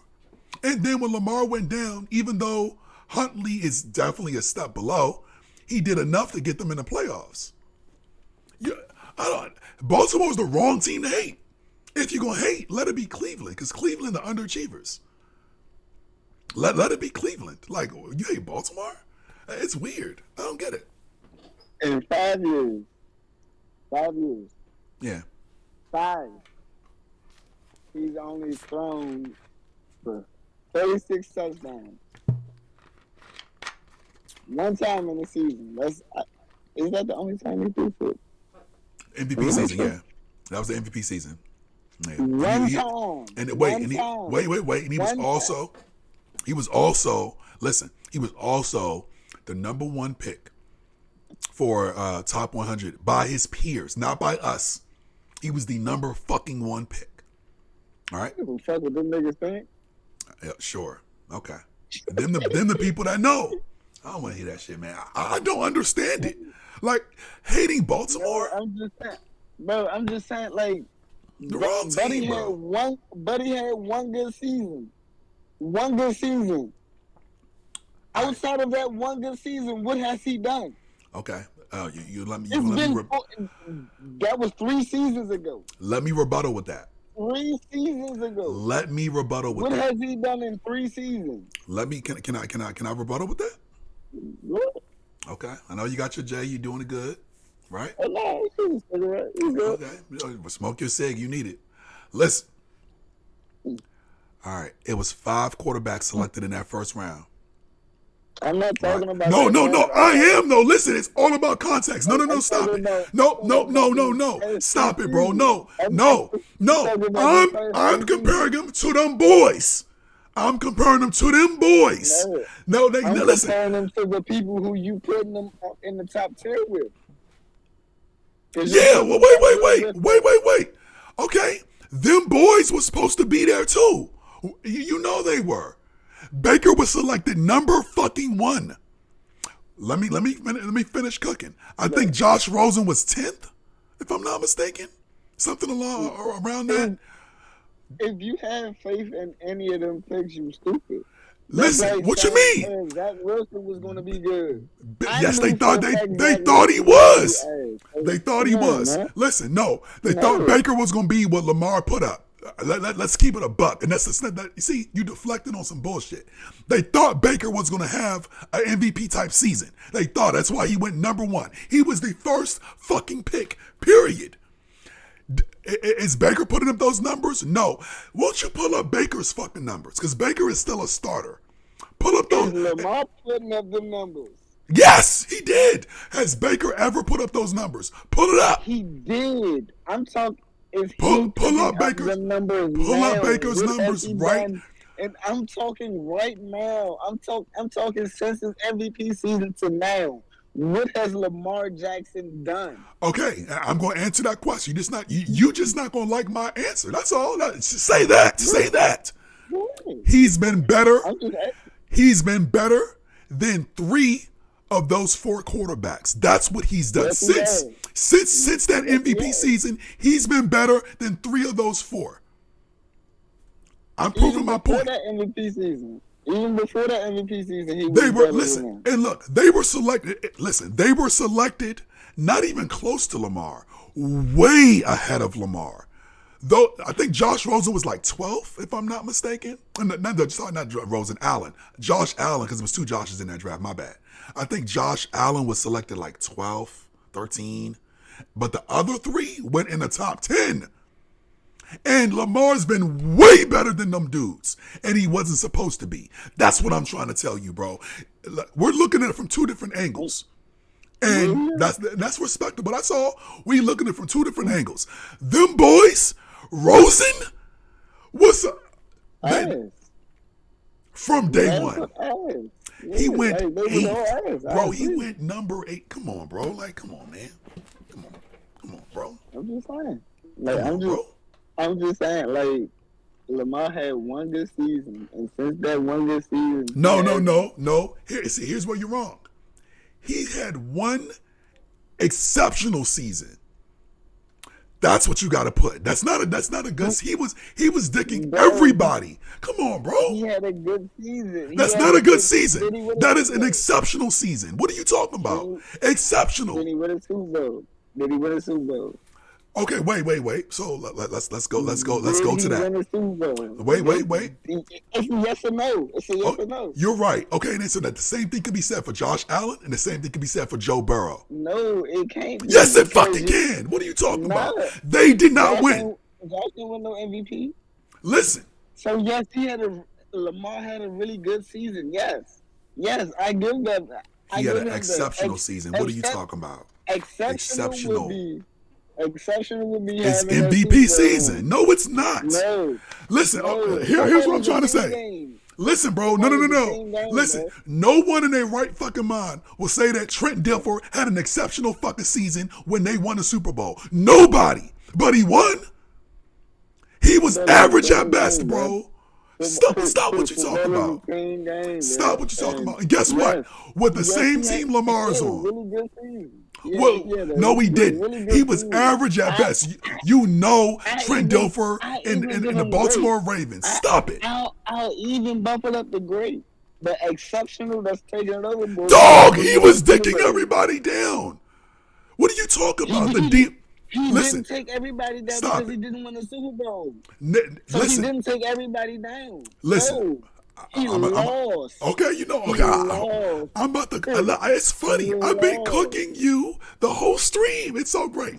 Guess who else had an exceptional season but fucking lost lost also and didn't win the Super Bowl? Matt fucking Ryan. He had an MVP fucking piece season. It was exceptional. He didn't win. You're not gonna win all the time. What? Get the fuck up out of here, bro. That was not exceptional. Yes, it was. He was MVP. He was MVP, bro. Guess what? Your coach lost that Super Bowl. It wasn't Matt Ryan. You know that. And your coach lost it. He didn't make adjustments. It wasn't Matt Ryan. Matt Ryan played good. Matt Ryan could have made adjustments at the line. Get the fuck up out of here, bro. You tripping on your own team. Matt Ryan was exceptional that season. You wild. I can't believe this. Can't believe this, bro. You're delusional. He was exceptional that season. He won the MVP. Your coach didn't make the fucking adjustments. Exceptional is winning the season, bro. No, because Trent Dilfer wasn't exceptional at no point in that season, bro. Stop. Guess what? Eli Manning wasn't exceptional. He won a Super Bowl twice. Was he exceptional? No. He was decent. He was a little. He was okay. Get the fuck. He made the exceptional play, but he wasn't consistently exceptional. At no point was Eli exceptional like Peyton Manning. You want to know who was exceptional that didn't win a Super Bowl? Peyton Manning. He was exceptional. But guess what? He ran into Tom Brady a lot. He was exceptional, though. Man, you're tripping, bro. I just cooked you the whole fucking stream is bad. But you still my boy. But you are burnt fucking toast right now. Goddamn, bro. Peyton Manning was exceptional. But guess what? Sometimes you run into better position teams, better position quarterbacks. That happens. Remember, in the playoffs, is one game. In a lot of those seasons, he ran up against Tom and the Patriots. But Peyton was exceptional. Come on, bro. Like, man, stop. I just cooked you. Yeah, you want to know who else was a step below exceptional too? Wait. You want to know who else was a step below exceptional, but ran into the wrong teams? Phillip Rivers. Phillip Rivers was a great quarterback, but he played one in the San Diego with that bum ass owner, and then also he ran into better teams. He ran into a Pittsburgh the year they won. You know, so come on, so man. what do you consider Patrick Mahomes? Except come on, you're the best quarterback in the NFL. What do you mean? Yeah. All right. You know that. Where are you going with this? So, all right. So you just said Patrick Mahomes is what? Exceptional. Yes. You know that already. You know that already. So you're putting Lamar Jackson's MVP season up there with yes. Mahomes. Yes. You can't. What do you wait? Hold on. Wait. Listen. Whoa. Here's what I'm trying to say. Listen. He won the second Super Bowl perked up. He was on a perk 30 and still won the Super Bowl. We could do amazing things on perk 30s. You know that? Wait, wasn't you on perk 30s? Wait. Hold on. Wait, wasn't you on perk 30s when you pulled up to Stacy's party with the stitches in the stomach? I was. And you did great things. Remember you pulled that shorty? All right, so I rest my case, bro. We do amazing things on perk 30. What are you talking about? I've seen you do it. I got pictures. What are you doing? we had the Heineken with the Corona. We do amazing things on perk 30s, like above human things. You should have been in the bed, and you pulled up with your boy to Shirley's party with the booty talking in the background. What are we doing here? So you see, I cook you again. You try to say, "Oh, he was on a perk 30." No shit. I've seen you do great things. You shouldn't have been there. You shouldn't have been there. That was your Super Bowl. You was like hospital. I'm pulling up. You said, "Fuck this shit. Put me back in the game." You said, "Put me back in the game, coach. I'm finishing this shit." Joe said, "I'm Iron Man, bro. I got Bob Sanders in me. What you talking about? I'm pulling up." You thought I was out for the season. Joe was like, "You thought I was out for the season." No, nigga, I'm back. Holy shit, did you come out the locker room? What the fuck? True story. They thought you was done for the season. Nope. Nope. I'm off the perk 30s. I don't feel shit. You said I'm back, coach. Oh shit, Joe, go back in the game. Shit was crazy. So, of course, Patrick Mahomes did that shit. You're right. Because he couldn't feel no pain. We knew what he was on. But this is my point. Patrick Mahomes this nigga had you had stitches in your gut getting twerked on. Bro, you felt nothing, bro. I just thought about this shit. I'm like, yo, wait a minute. Wait a minute, bro. Yo. Not giving no fucks. No fucks. I did not care. Yo, it was crazy, bro. Drinking a Corona, getting twerked on, and yo, you got mad stitches. Crazy. I think that was when they took out your spleen, right? Yeah, because you took me to the hospital. You saved my fucking life. Bro, yeah, this spleen crazy. Because Sonny had his spleen taken out too, so I understand that thing just getting the sickle cell be like, whoa. Yeah. But Sonny wasn't getting twerked on like you was as fucking. No, it was. No, I said Stacy at Shirley's party because Shirley do some wild parties. Listen. So yeah, but anyway. So of course Patrick did that. What I'm trying to say is, I think. Correct me if I'm wrong. Don't Patrick got an MVP? I think he do, right? Yeah. He do. Yeah. That's what I'm comparing that. Remember, I'm not comparing Super Bowls because guess what? It is a team sport. I'm comparing individual accolades, and in that draft. Okay. All right. So you're saying, if you're saying Patrick Mahomes is exceptional, he is. You know that with his resume, MVP, 2 Super Bowls. Yeah. And then you're also saying Lamar Jackson is exceptional with only an MVP. Wait. Whoa. I am. That exceptional word is you listen. Oh, no. I'm not saying he's exceptional now. I'm saying when he get an MVP, he was exceptional. I'm not saying now, but he's still in the top 10. He's not top 5, but I can't name 10 quarterbacks better than Lamar right now. Won't you name them? I know you're gonna be on bullshit. I can see it. You gonna listen. You're gonna fuck around and put Trevor Lawrence, who hasn't won shit outside of college, who has a losing record in the NFL.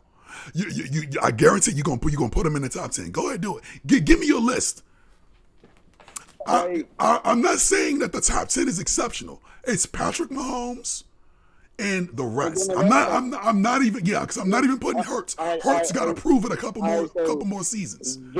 That's where we can leave it at. Is Patrick Mahomes and then the rest of them. Facts. Facts. As long as we can leave you thought I was saying that? No, but I'm saying, guess what? Them quarterbacks he was drafted with, only Josh Allen has had an exceptional season. That's it.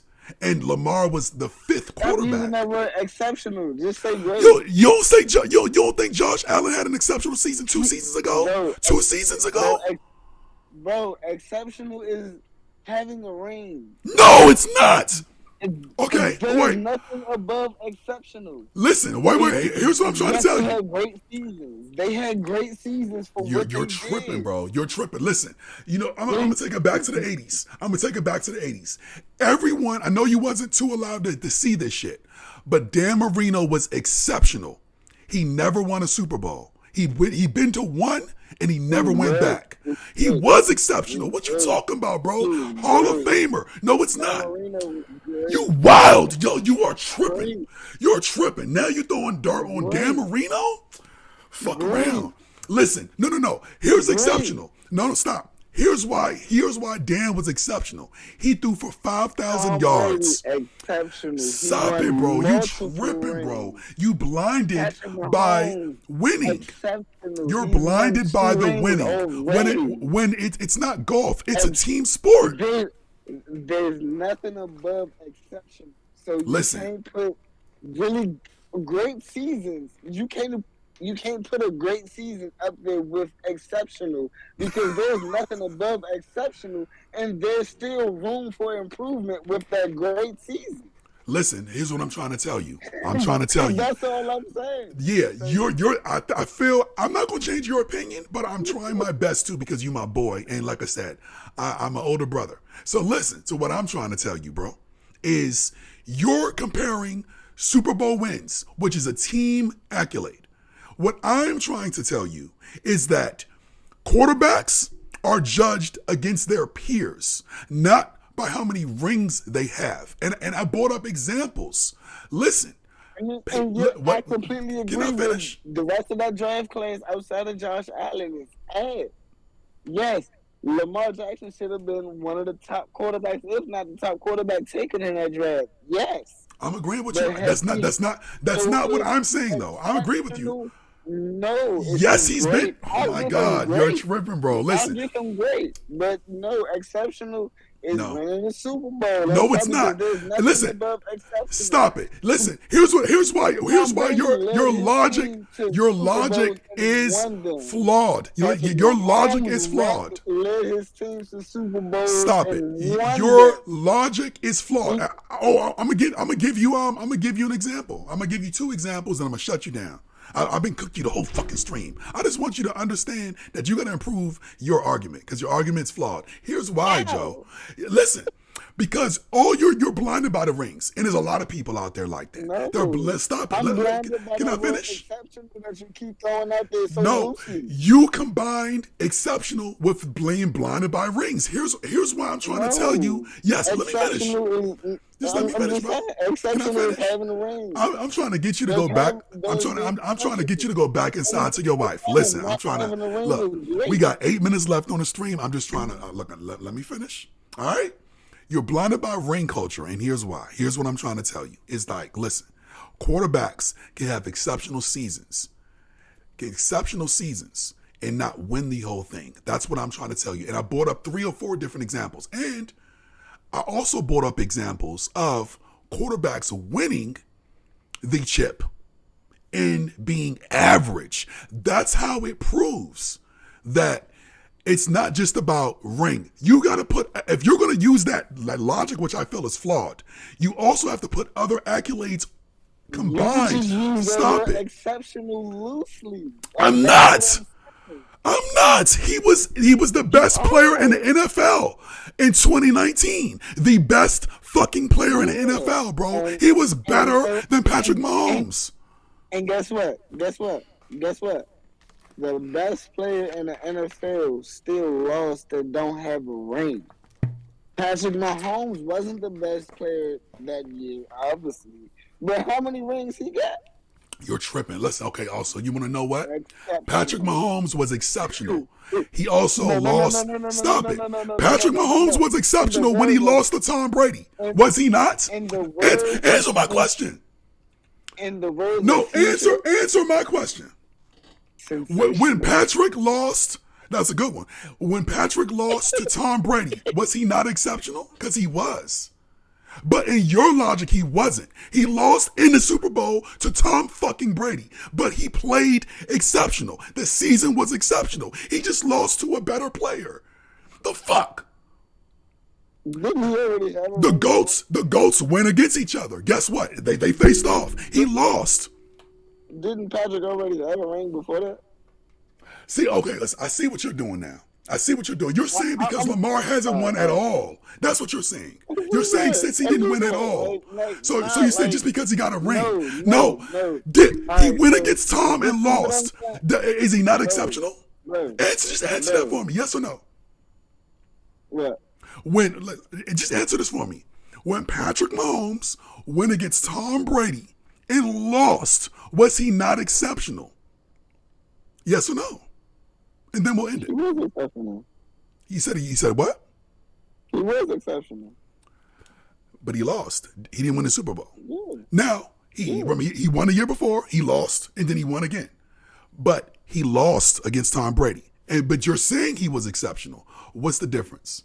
Because he won a Super Bowl the year before? That had nothing to do with that next season? That's what I'm trying to tell you, bro. Your logic is flawed. How many Super Bowls have Lamar Jackson been to? None. How many have Patrick Mahomes been to? I think it's 3, right? He won 2, lost one against Tom Brady. That's my point. You're comparing somebody that has never been to a Super Bowl to somebody that has been to 3. You can't do that. Here's what I'm trying to tell you. One is exceptional, one is great. Just leave it at that. No, here's what I'm trying. Look, wait. You know what? Wait, hold on. I'm gonna give it to you. Look, I'm doing it. I think we're arguing 2 different things. You're saying, I think I see where you're going. I think I'm seeing your logic, and I'm gonna give you your credit. I think what you're saying is now, because this is what I'm not saying, is that Patrick Mahomes is exceptional right now. We both agree with that. Patrick Mahomes is exceptional right now. I agree with you. What I'm trying to tell you is that comparing the seasons for 2019, Lamar was exceptional, right? That's what I'm trying to tell you. He's been, say in a way, I'm gonna give you the quarterback that's in the same conference as Patrick Mahomes, Josh Allen. I think it was 2020 or 2021, not this past season, but I think it was 2021. He was exceptional. Remember that game? Remember that game he played? It was in the playoffs where he went against Patrick Mahomes, and it was like, actually Patrick was better in the game.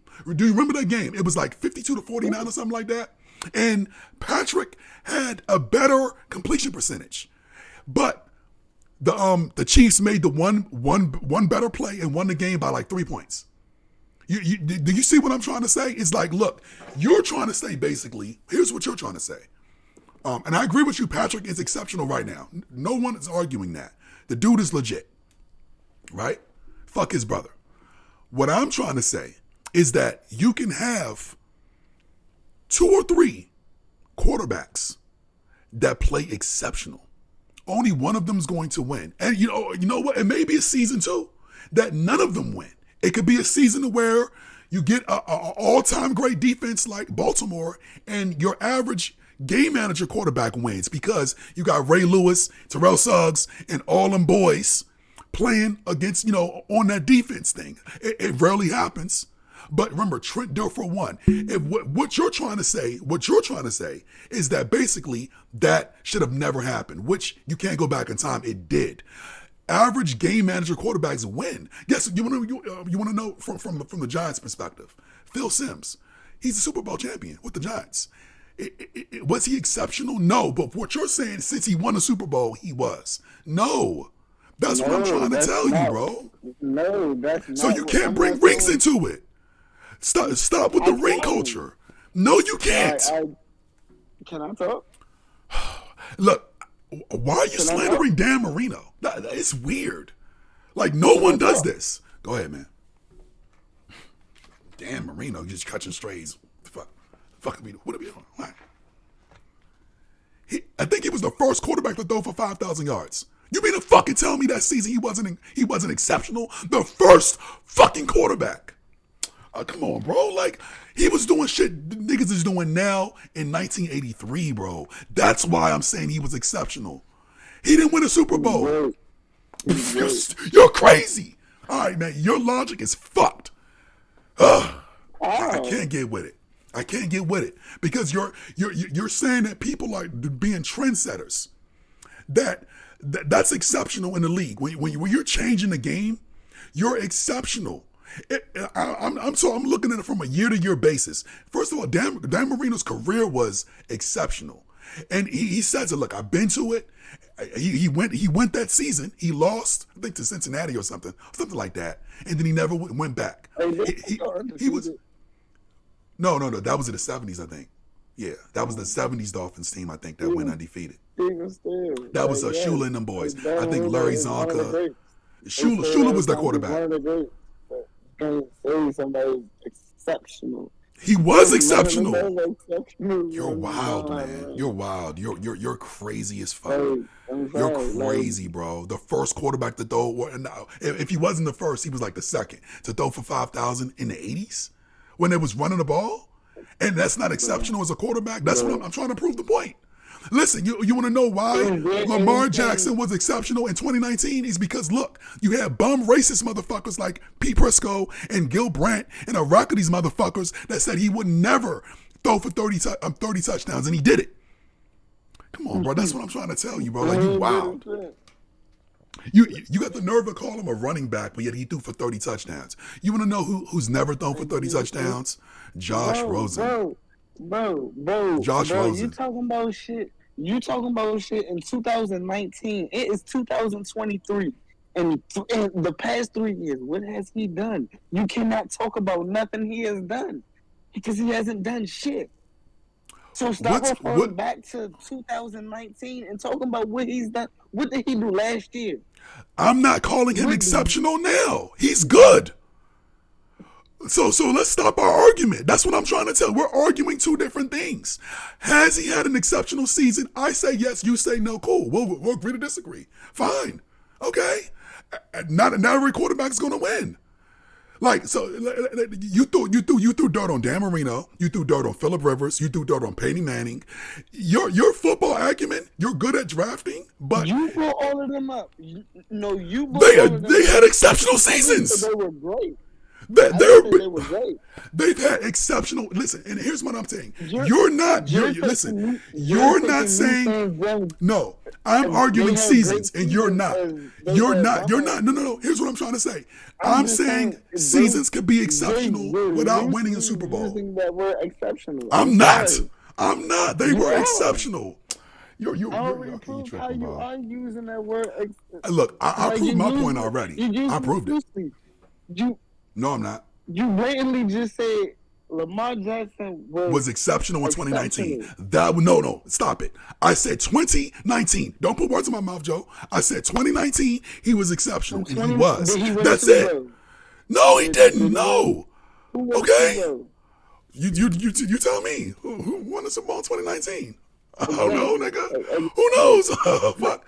I'm guessing Kansas City. I don't know. You remember. Who wins the MVP? No, we don't. Yeah, who won the Super Bowl? We don't even know. We're like, I don't know. Who won it? We don't even know that. You got to look it up. Who fucking cares? My thing was, everyone, including you, was like he would never do that, and he did. Not only did he was the best quarterback. He was the best quarterback that year. I never limited Lamar Jackson as a quarterback coming out the draft at all. I wasn't one of them ones. But at the same time, yeah, it's always a but. Yes, he had one great season. He was great that year.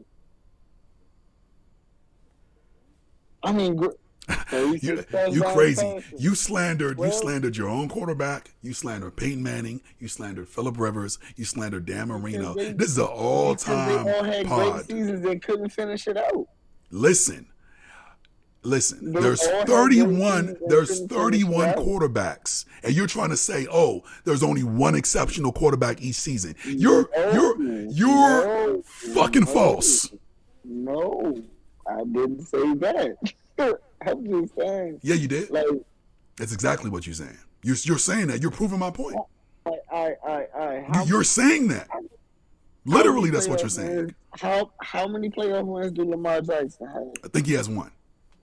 Yeah, I think he has one. Yeah, I think it's one. Yeah. One. I'm mad you did say it with a straight face. I give you all the credit.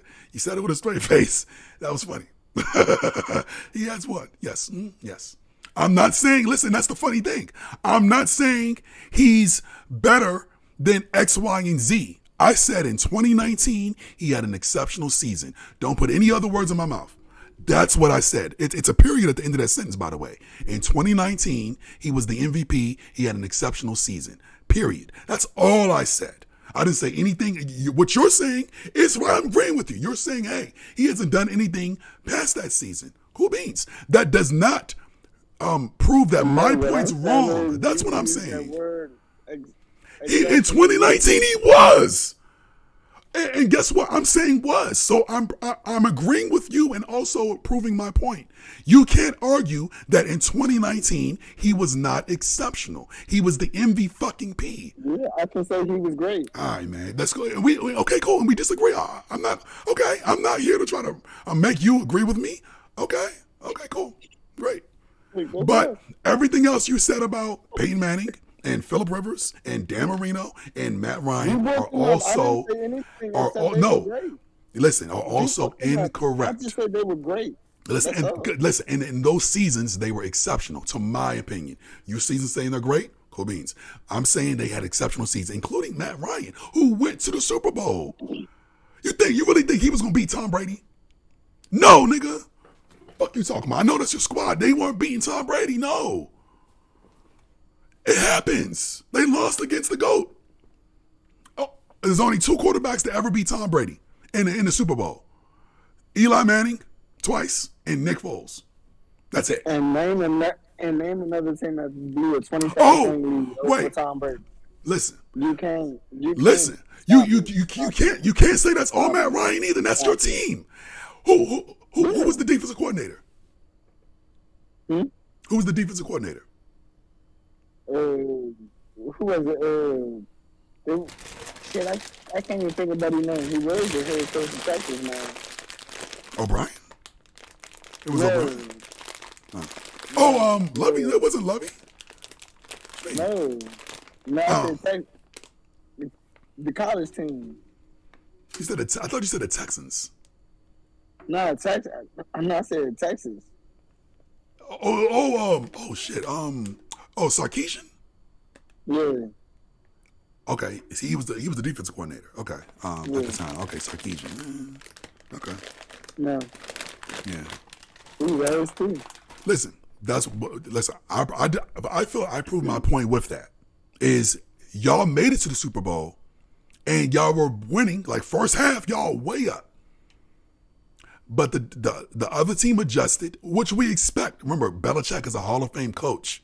So you trying to tell me that Matt Ryan's MVP season, you're bumping that down to just great because the coach, someone outside of his control, didn't make the proper adjustments, or A better coach made the proper adjustments. Come on, bro. Like, that's so cheap. But let you do your thing. That's your perspective. I feel it lacks football knowledge and it's cheap because there's other avenues or other facets to the game. Guess what? No one was going to expect Sarkisian and Dan Quinn to beat fucking Bill Belichick in a chess match. But Matt Ryan still had an exceptional season. That's what I'm trying to say, bro. Like, people can understand where I'm coming from. Like, both can be right. Who's the better coach? Belichick. Duh. Y'all were the underdogs, but y'all had a strong first half. He made adjustments. Nature of the game. Name another team that blew a 25-point lead. I can't. Besides, in the Super Bowl, no. But in the Super Bowl, no.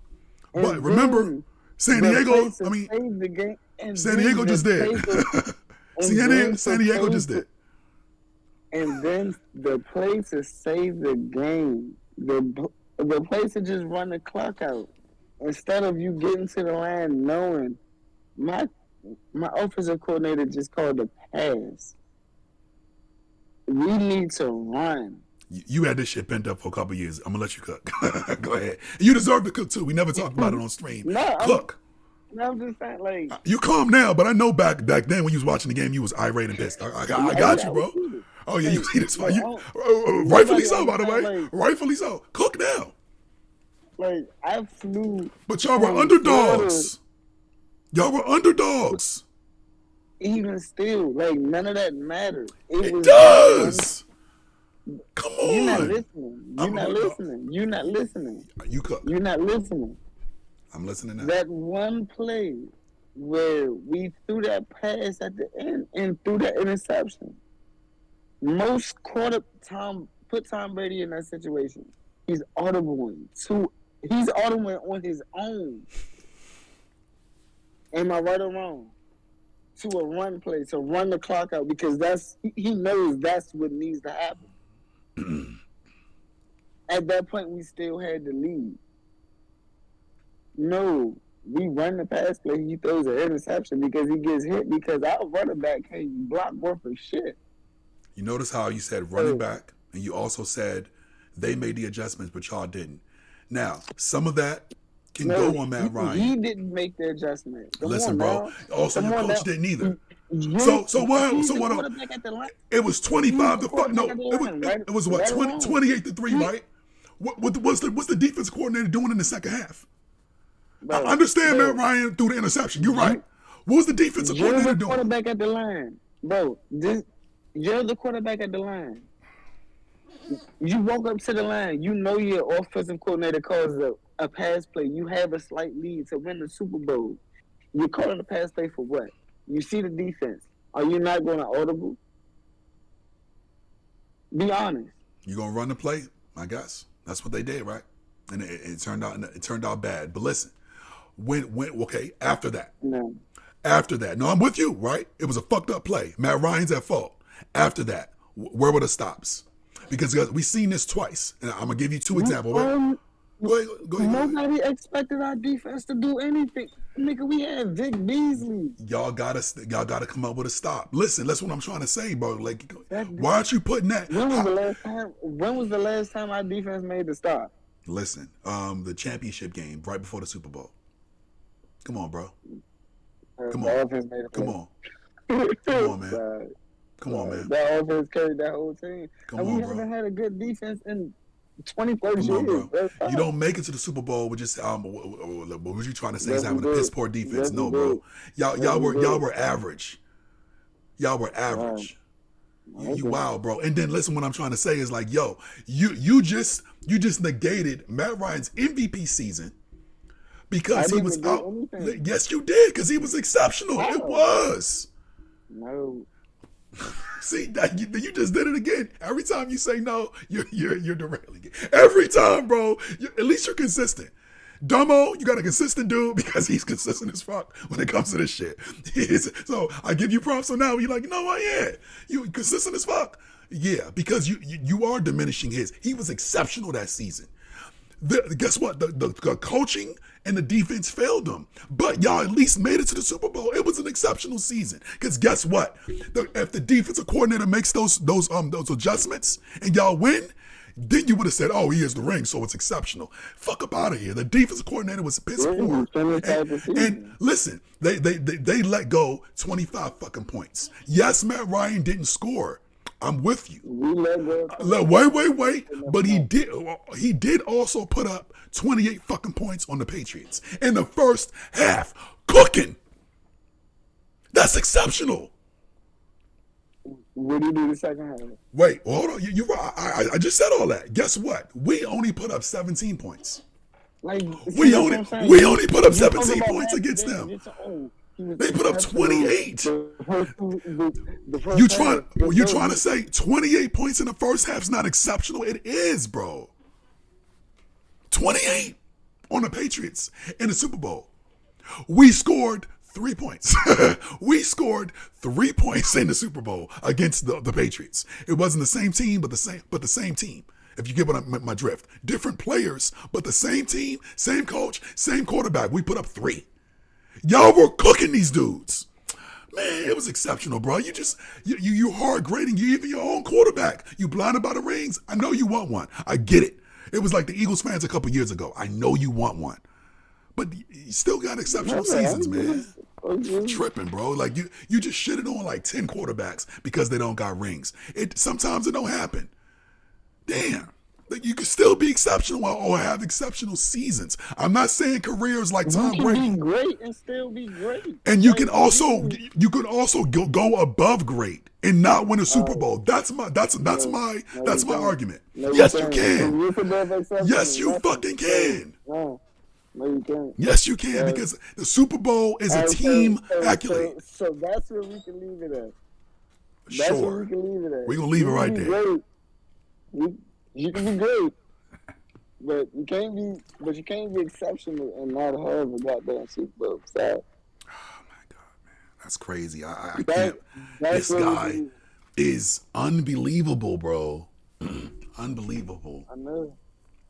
Unbelievable, man. I'm trying to think of I'm trying to switch to like defense. The C. You can't. Yeah, I can. Because Julius Peppers. Julius Peppers was exceptional when he played. Oh my goodness. He was. Julius Peppers wasn't in control of the team. Oh, here we go. You know what you're doing? You're doing now? You know what you're doing? You're moving the goalposts. I see what you're doing, Joe. My man just moved. You just moved a goalpost, bro. Right? No, we're talking. Right? Yeah, we were, and now I'm talking about players having exceptional seasons but not winning the Super Bowl. Come on, bro. You just said exceptional. You can't be exceptional if you don't win a Super Bowl. I'm saying, yo, there's players that are gods that just don't win. Hear me. All right, just hear me, because now you got to misconstrue. I'm not saying you. What? As far as defense is concerned. No, see, you just moved the goalposts. Now you're saying, you can be exceptional at other positions, but at quarterback, you got to win the Super Bowl. That's what you're saying. What's a quarterback's job? To command a team. Yeah. Mm-hmm. And you can be exceptional at commanding a team and not win. Is the defensive end's job to disrupt? It's to disrupt the quarterback. Disrupt. But you can be exceptional with that. Yes. So who has more of an impact on a game? We know the quarterback has the impact with. Okay. You're not proving your point. Compare. Yes, I can. Peppers to, no, you can't. That's too. Listen, I'm not comparing. I'm not comparing. No. I'm not comparing the players. No, I'm not. I'm comparing the word. No, I'm comparing the word exceptional because you're saying I'm throwing around loosely. I'm saying no. We've seen players be exceptional. As far as quarterbacks is concerned, yes, you do use that word loosely. Quarterbacks, just quarterbacks. You're Lamar Jackson fan, I understand. Man, so was Bobby. I had the same argument with his ass too. Exceptional is it's like 101. What I'm trying to say is that your logic is incorrect.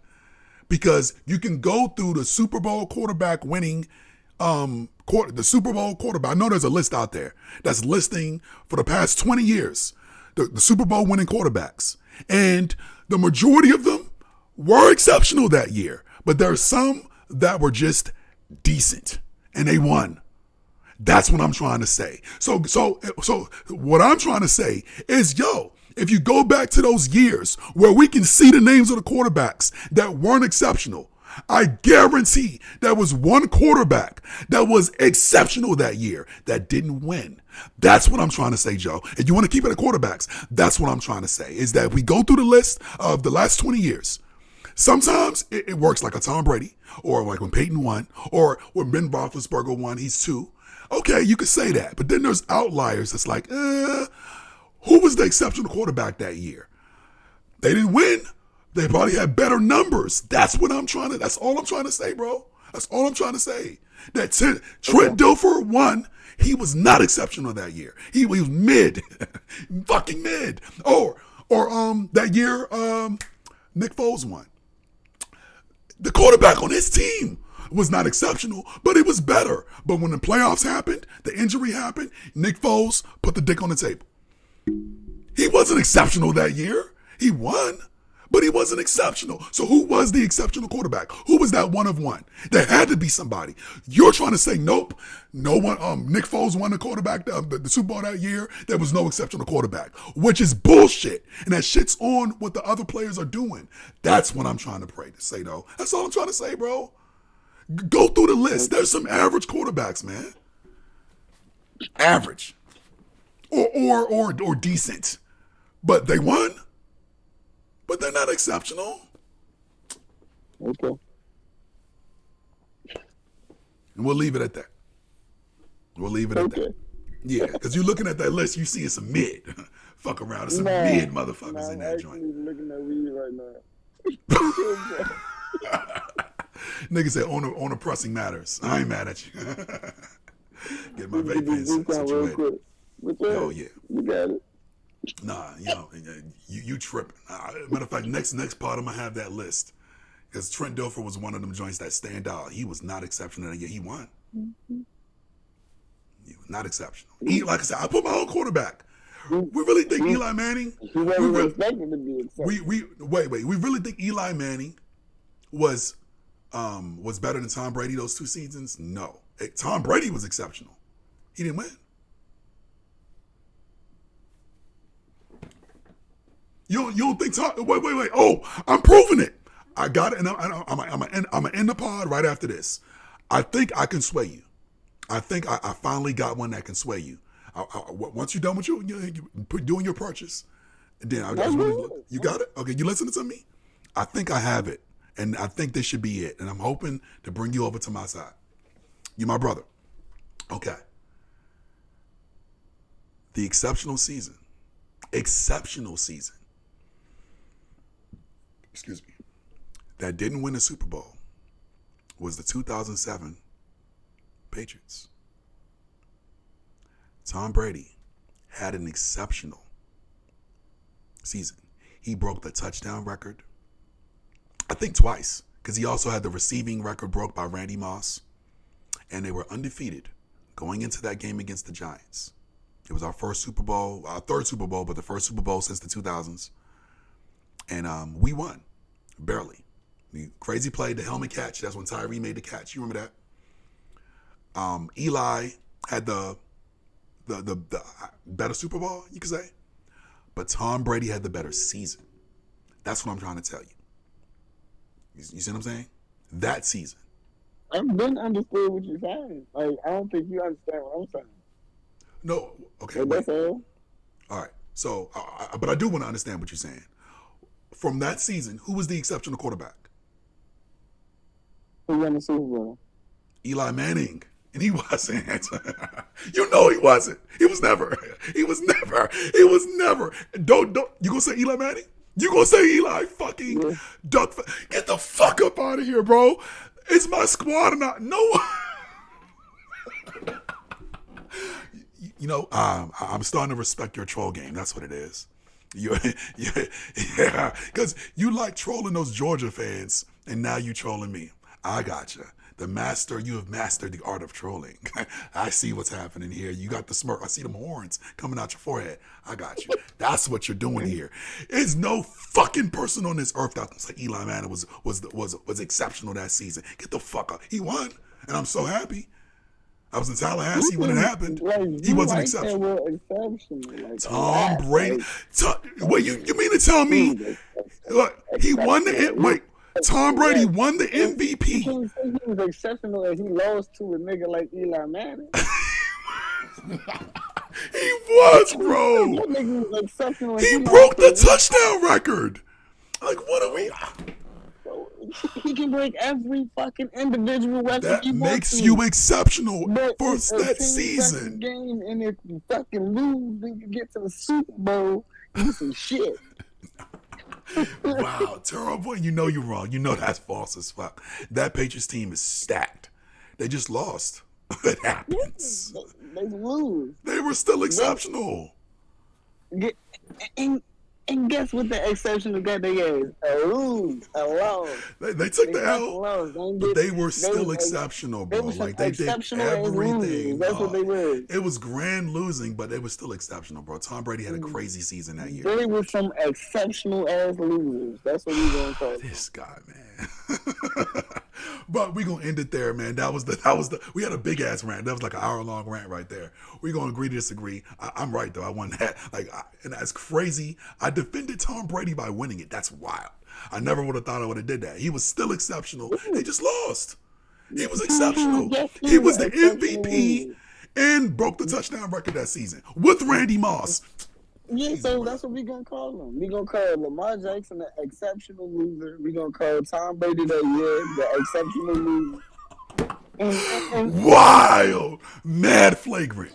I thought I was flagrant calling out Rico's bum ass Viking squad. No, I can't do that. No, it's funny. It's funny, but I can't do it, bro. You wild. You real wild right now. You talking real brawling, bro. Real brawling. Real nasty. Not giving a fuck. What's going on here, bro? Yo, he broke like so many records that season. He was exceptional. And he won an MVP. It was similar to Matt Ryan. Just on the losing end. It happens. Because guess what? Football is not a series like basketball where you got to do it 4 times. It's, if you do it 4 times, okay, it's more stamped. You can get sometimes it's kind of fluky. Look, the helmet catch was fluky. Giants fan know that. It was no way. That was literally David Tyree's last catch ever. What the fuck? He never caught a touchdown pass. No, he never caught a pass after that. Come on, bro. It was 3 niggas on him, plus a Pro Bowler. Who was the dude, the safety? Rodney Harrison. Come on, bro. Like that play happens 1 out of 10 times, probably 1 out of 100 times. It was fluky. Giants fans admitting it. It happens. Tom Brady was still exceptional. He's still exceptional. He beat every team in the regular season. He was exceptional, bro. He cooked the niggas with Randy Moss. Randy had 23 touchdowns. Imagine, that's what we do in Madden. Randy had literally 23 fucking touchdowns in a season. Bruh, exceptional. He was cooking. But all right, man. Yes, that was exceptional. I give him that. You ain't on the quarterbacks, man. Come on, bro. They both were exceptional as fuck. They just lost. 23 is crazy to do as a receiver. What the fuck? He was cooking them Bama's. Cooking. Torching them.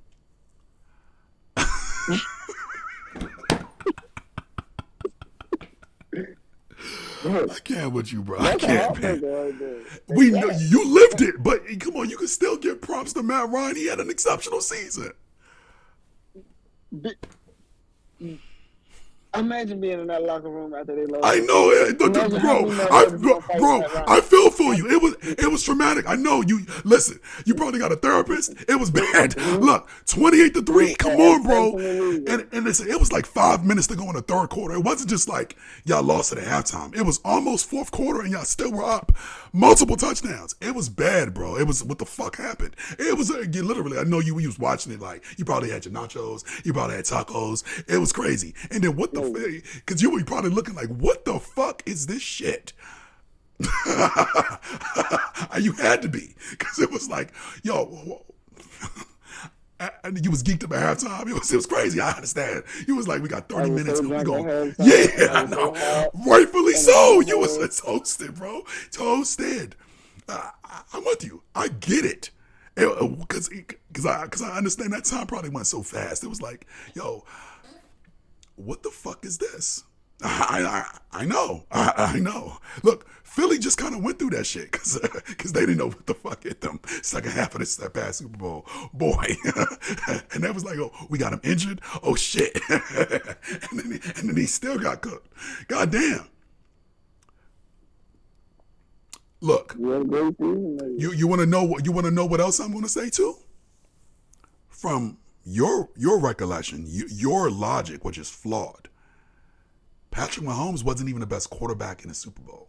Jalen Hurts cooked that nigga. But he won. But look, if you look at those stats, Hurts was cooking. Listen, we know their defensive coordinator is trash. Gannon's ass.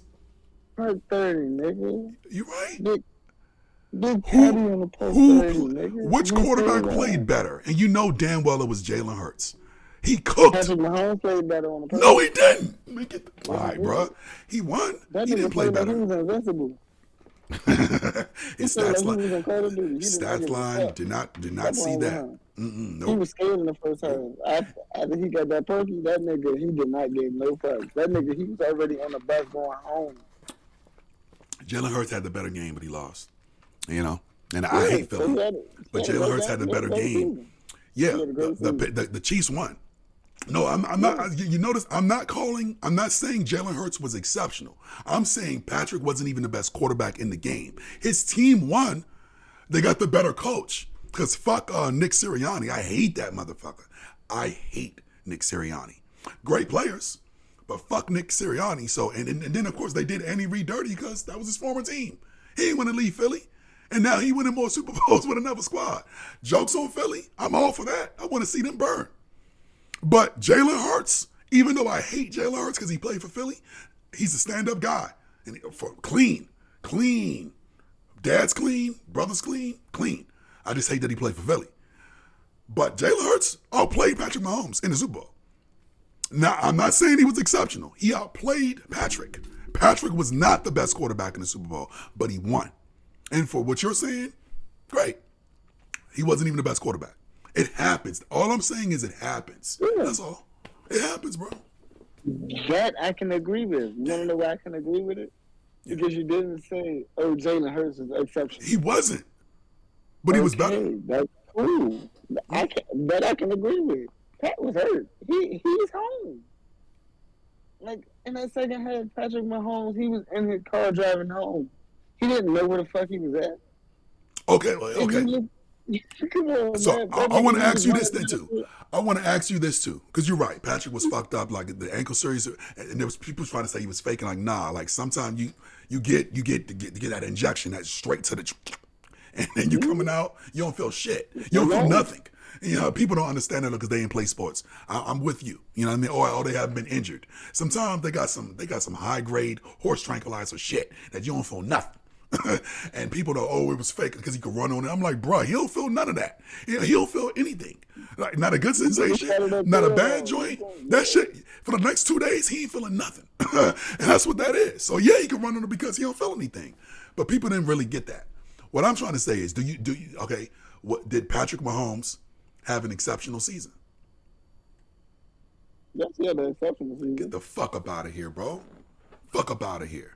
He wasn't even the best quarterback in that fucking game. No. Can say he didn't have an exception. Listen, wait, hold on. I can't believe you're just saying that.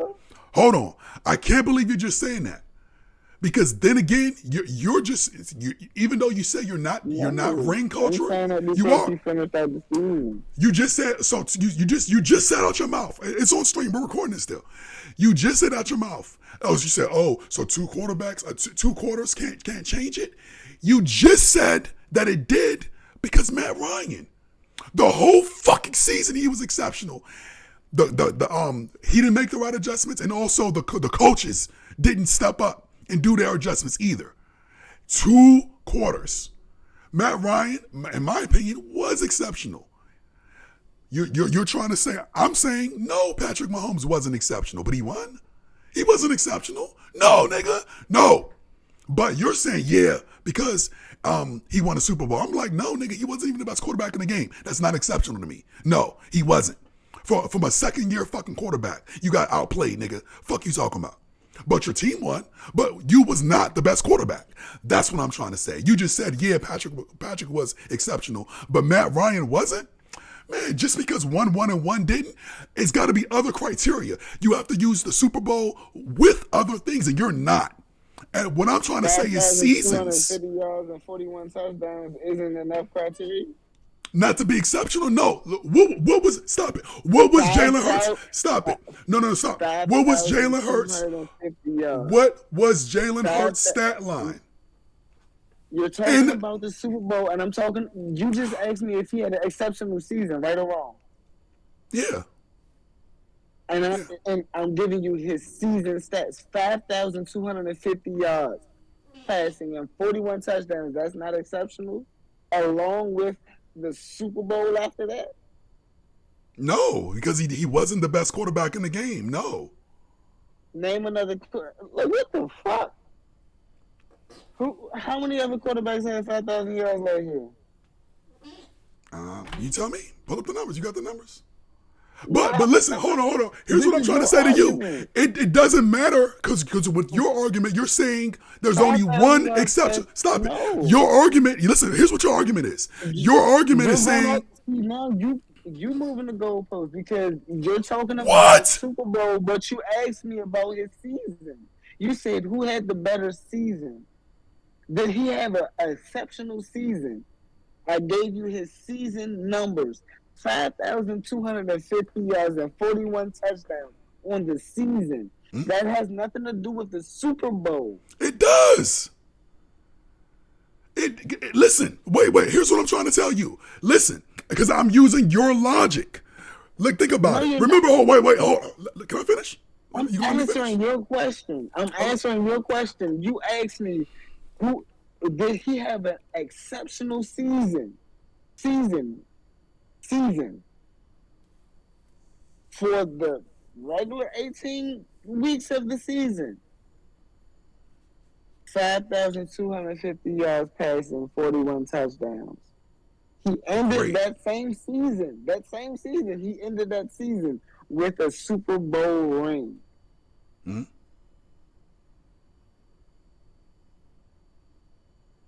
You done? I'm going. Listen. Answer your question. Like, I gave you a season stats, and then I gave you how he ended the season. Okay. So you're going off of he played 2 bad quarters and those two. He had an exceptional. What you mean? No, he was not the. Listen, here's what I'm trying to say. He had a great season. Okay. Was it exceptional? Right, so no. Now you want to use the word great. Now you want to use the word great.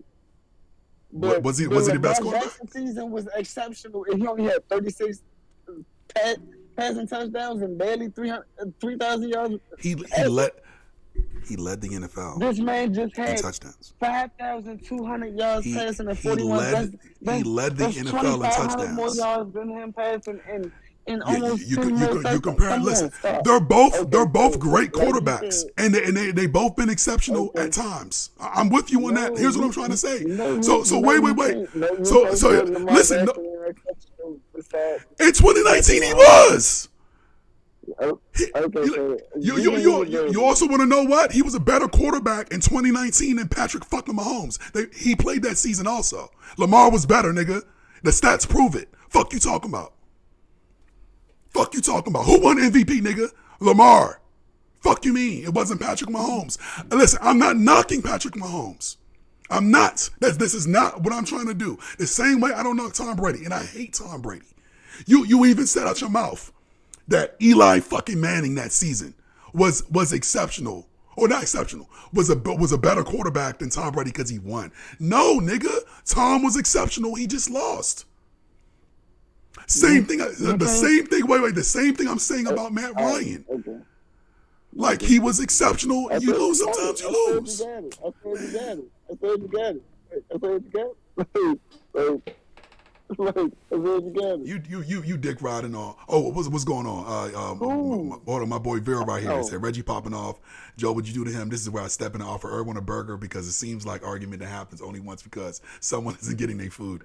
My boy Vera, thanks for chiming back in. I thought you was asleep. I know it's probably 4 a.m. in Germany right now. Thank you for tuning into the stream, man. This is what we do. We just got, like I said, we got two different criteria. I feel Joe slided some excellent quarterbacks that had exceptional seasons, and I listed 5 of them.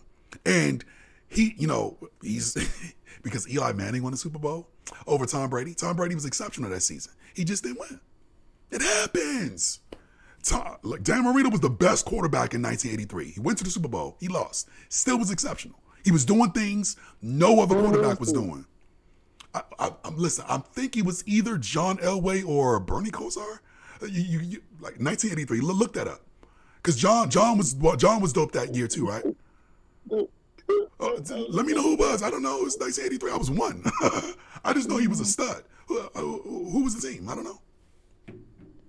I can tell you right now that the past 3 years, Lamar Jackson ain't did shit. I couldn't really hear you. It was kind of mumbled. What'd you say? Lamar Jackson ain't did shit in the past 3 years. What? We talking about who was the who beat Dan Marino? Who? No, I ain't. What you say about that. Oh no, I thought you. My time.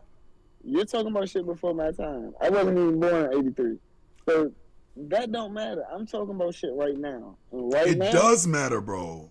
All right, man. No, and right now, who's exceptional at quarterback? Patrick Mahomes, of course. We know that. And before he was in the league, it was Tom Brady. Yeah. But also, hold on. And who's great in the league? Right now, or what I'm talking about, with Tom Brady. Right now. Okay, so let's this. I like this argument. I'm glad we pivoted. That's what's up. I was trying to get you off the phone. I know it's 10 o'clock. I know you're the family dude. I'm here by myself with dollar sleep. You know what I'm saying? So I'm like, all right, cool. Let's see who's great. Well, we know the top 10. I'm gonna put Josh Allen in there. I'm gonna put Jalen Hurts in there. In the great category, I'm gonna put Josh Allen. I'm gonna put Jalen Hurts. Who else I'm thinking about? I know I'm missing a lot. I'm drawing a lot of brain farts.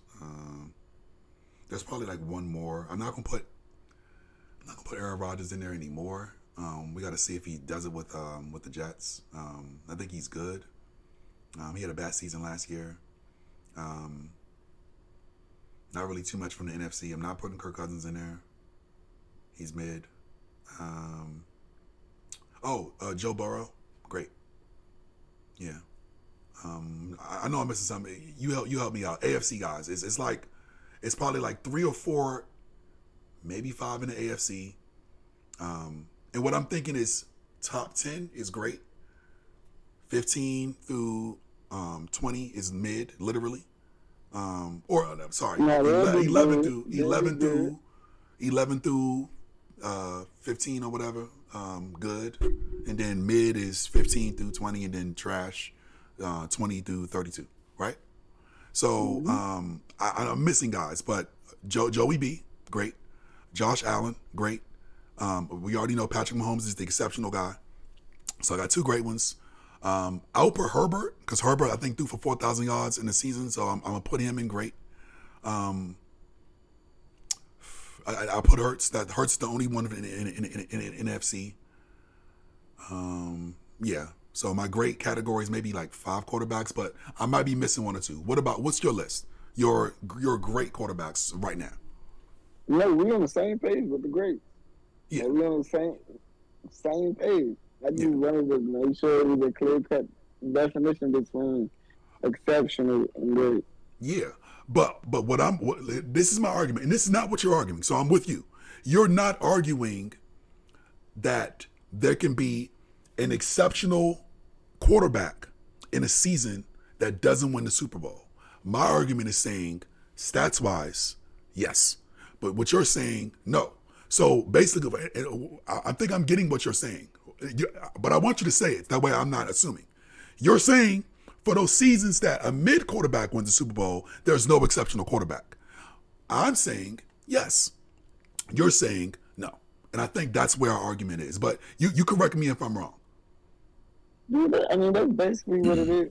Like, my thing is, as a quarterback, for me to consider you exceptional, if you actually have that type of season and then you lose your team to a Super Bowl, exceptional, but then you lose,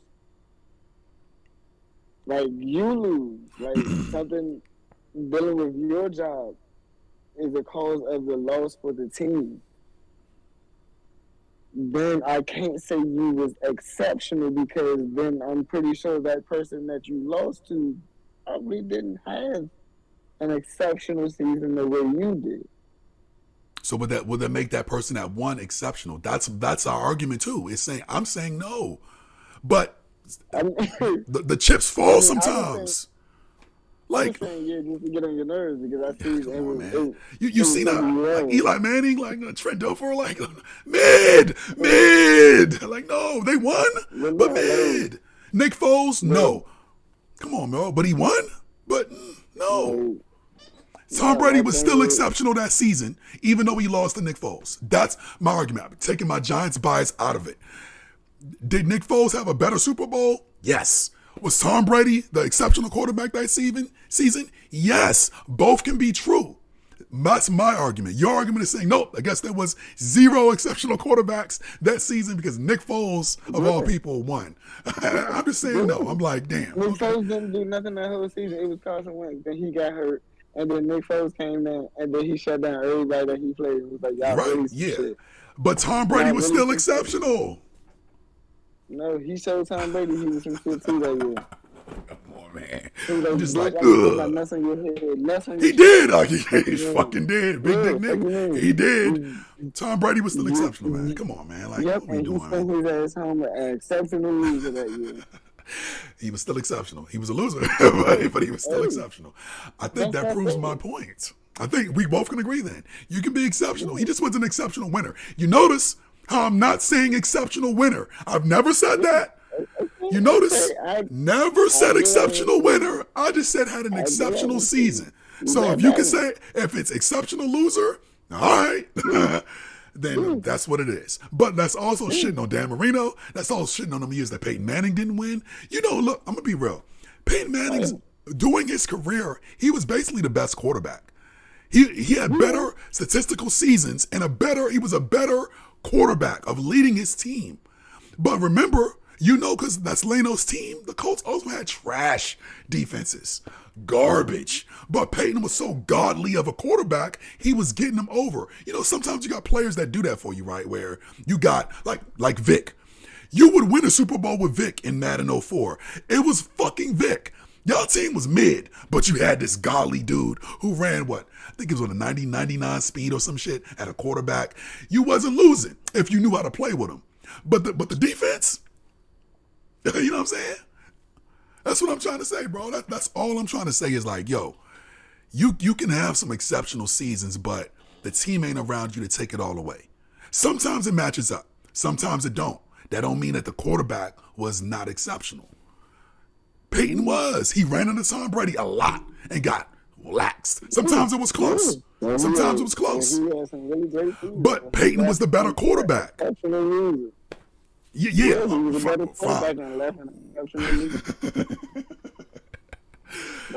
Real foul. I've never seen a person slander the sheriff. I've never seen it. Slander. Just sheriff slander. It was so bad. Is the biggest exceptional loser ever. You foul, bro. Like, hell gonna be a bad place for you, bro. You gonna be burning. It's just like, yo, you real dirty and foul right now. You're tripping hard, bro. Best loser I've ever seen. Like, come on. because the team didn't get back. Like, you tripping. Like, look, here's what I'm trying to say to you. Team, right? Yeah, wait, hold on. So Here's what I'm trying to say. Here's what I'm trying to say with this one. It's wild because you're doing this on purpose. You're not going to Georgia me. You're not going to Georgia fan me. What the fuck? You know what you do. The horns are out. You know, them cannons can get evil. Because Gwen can get evil too. Listen to what I'm trying to say, bro. You foul because what you're saying is like, yo, a quarterback like Peyton can be leading his offense, can be 4,000, 5,000 yard seasons, but the defense is not up to par. And then, damn, you know, we get to, because remember, Peyton was in the playoffs every year. But besides the year he injured his neck, he was there competing. But the defense was garbage, bro. And then when he lucked up and finally won, I think. Wait, no. He won that year that Tom Brady got injured. Remember that year that who was the backup that got him? Tom Brady got injured. He was a year he was out, and then his backup, the white boy. No, not Hoyer. It was the other nigga. What was the other guy? Not Hoyer. Hoyer was like the third string. Who was the other guy? Damn, but we don't even know his name. He went 11-5 the year Tom Brady went down, and that's when the year that Peyton finally won because it wasn't Tom Brady. So he was exceptional too? Say that again? So he was exceptional too? No, I was saying Peyton was exceptional. The years that Tom Brady was playing and the years that motherfucking Tom Brady was out. But he finally won a Super Bowl. But it took Tom Brady getting injured to make that happen. That's what I'm trying to say. Sometimes the lucks and on your side because there's like a better barrier. You know what I mean? That's what I'm trying to say, bro. Like, that's all I'm trying to put is like, I agree. You don't win, but you can still be exceptional. Yeah, like they're exceptional. Yes, they are exceptional. All right. We're gonna end it there, bro. You were a dickhead, bro. Dickhead. Exceptional loser. That's so wild, bro. Wow. And the funny thing is, like, remember that year that Peyton went to Denver and he won a Super Bowl? But he was mid. They had the stud defense. He won, but he wasn't exceptional that season. But he had exceptional career. He had to be. Say that again? He won. He had to be. He still won. But of course he still won, but he wasn't exceptional. That's my whole thing. Is that there was another, my whole thing was there was another exceptional quarterback that year that didn't win. Look, that's what I'm saying. You don't have to be exceptional to win a Super Bowl, but you can be exceptional to win a Super Bowl. But you can be an exceptional loser. Like, that's not impossible.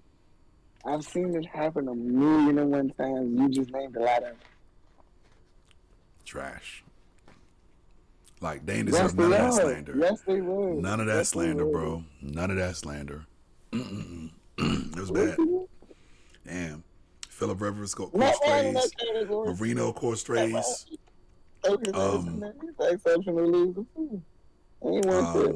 And then remember those years that it was Dallas and San Francisco dueling. Like, whoever won that championship game won the Super Bowl because the AFC was like garbage. So fucking trash. Matter of fact, the Doug Williams season. Doug Williams wasn't exceptional. He won the Super Bowl. Wasn't exceptional. The nigga was mid, bro. Mid. Washington fans, your boy was mid. But he won. You talking about me. And you talking about me talking about Dan Marie. God, you going that big and who actually won? Doug Williams was mid, but he won. But you know it was that damn defense. See what I'm trying to say? Who was the exceptional quarterback that year? I think it was 91. Or 90, I think 91 because we won in 92. 91. Doug Williams won. He won it all. That was a better quarterback. I guarantee it. And he was the exceptional quarterback because guess what? The other quarterback couldn't beat him. He couldn't beat him. Oh, man. They are some special ass losers. Like that. Because you couldn't even beat a quarterback that wasn't exceptional. He probably had a really good game. Real slanderish. So, like, real slanderish, bro. Real slanderish. Dan Marino was the first quarterback to throw 5,000 yards. And how the fuck you do that and not even win a Super Bowl? Dogs, there's other things happen. Defensive players aren't drafted. Come on, man. It's so many other factors. No, listen, here's what I'm trying to say. Sometimes there's exceptions to the rule. Guess what? Dan Marino was doing that. Now, not all the quarterbacks were doing that. What I'm trying to say is, for Dan's example, he was. Just the defense wasn't there. He was still exceptional. He ended up a loser right with the defense. This guy, man. He should have been fighting the niggas then. All the times he should have been fighting niggas. What the fuck wrong with y'all bitch ass niggas? But no, he was sold. It's gonna be all right. It's gonna be all right, fellas. Maybe next year. No, ain't no next year, nigga. Guess what? You are an exceptional loser. You was great as fucking losing. You was great as fucking not winning the Super Bowl. That's your whole fucking point. Your whole goddamn job is to get to the Super Bowl and win. And did you do it? No, you failed. You failed at your fucking job. If you didn't do a good job, you fucking lose it. Like, that's all. This is the first part where you went on a rant, so I'm going to give you all the credit. I didn't expect it. Normally I'm ranting, but you went on a good hour and a half rant. You dirty for it. You dirty, you foul. Because none of these dudes deserve those strays that you just sent to their direction. Wow. That's wild. I'm not even going to do it. I'm not going to do it. Wild shit, bro. Wild shit. Real disrespectful. But that's the podcast. Pro Football Rants. Joe gave you a rant. Like I said, his voice was turned up and he made use of every minute of the fucking voice being the 200% because he gave y'all a rant. Let me tell you, like I said, I don't agree. I think those quarterbacks are great. Or then again, see, that's going to fall into Joe's point. I think those quarterbacks are great. And he was like, yes, but they're not exceptional. We're going to end it there. I'm out. I'm not pushing them strays, bro. We gonna be back next week. We gave y'all a 4-hour fucking pod. But like the video, shout out to the YouTube channel. We've been trying to get off this shit for 2 hours, and then we just went into a rant mode. That's what it is. Yeah. Pro Football Rants with Reggie and Joe. This is my boy for life. I'll talk to y'all next time. Terrible. Real terrible.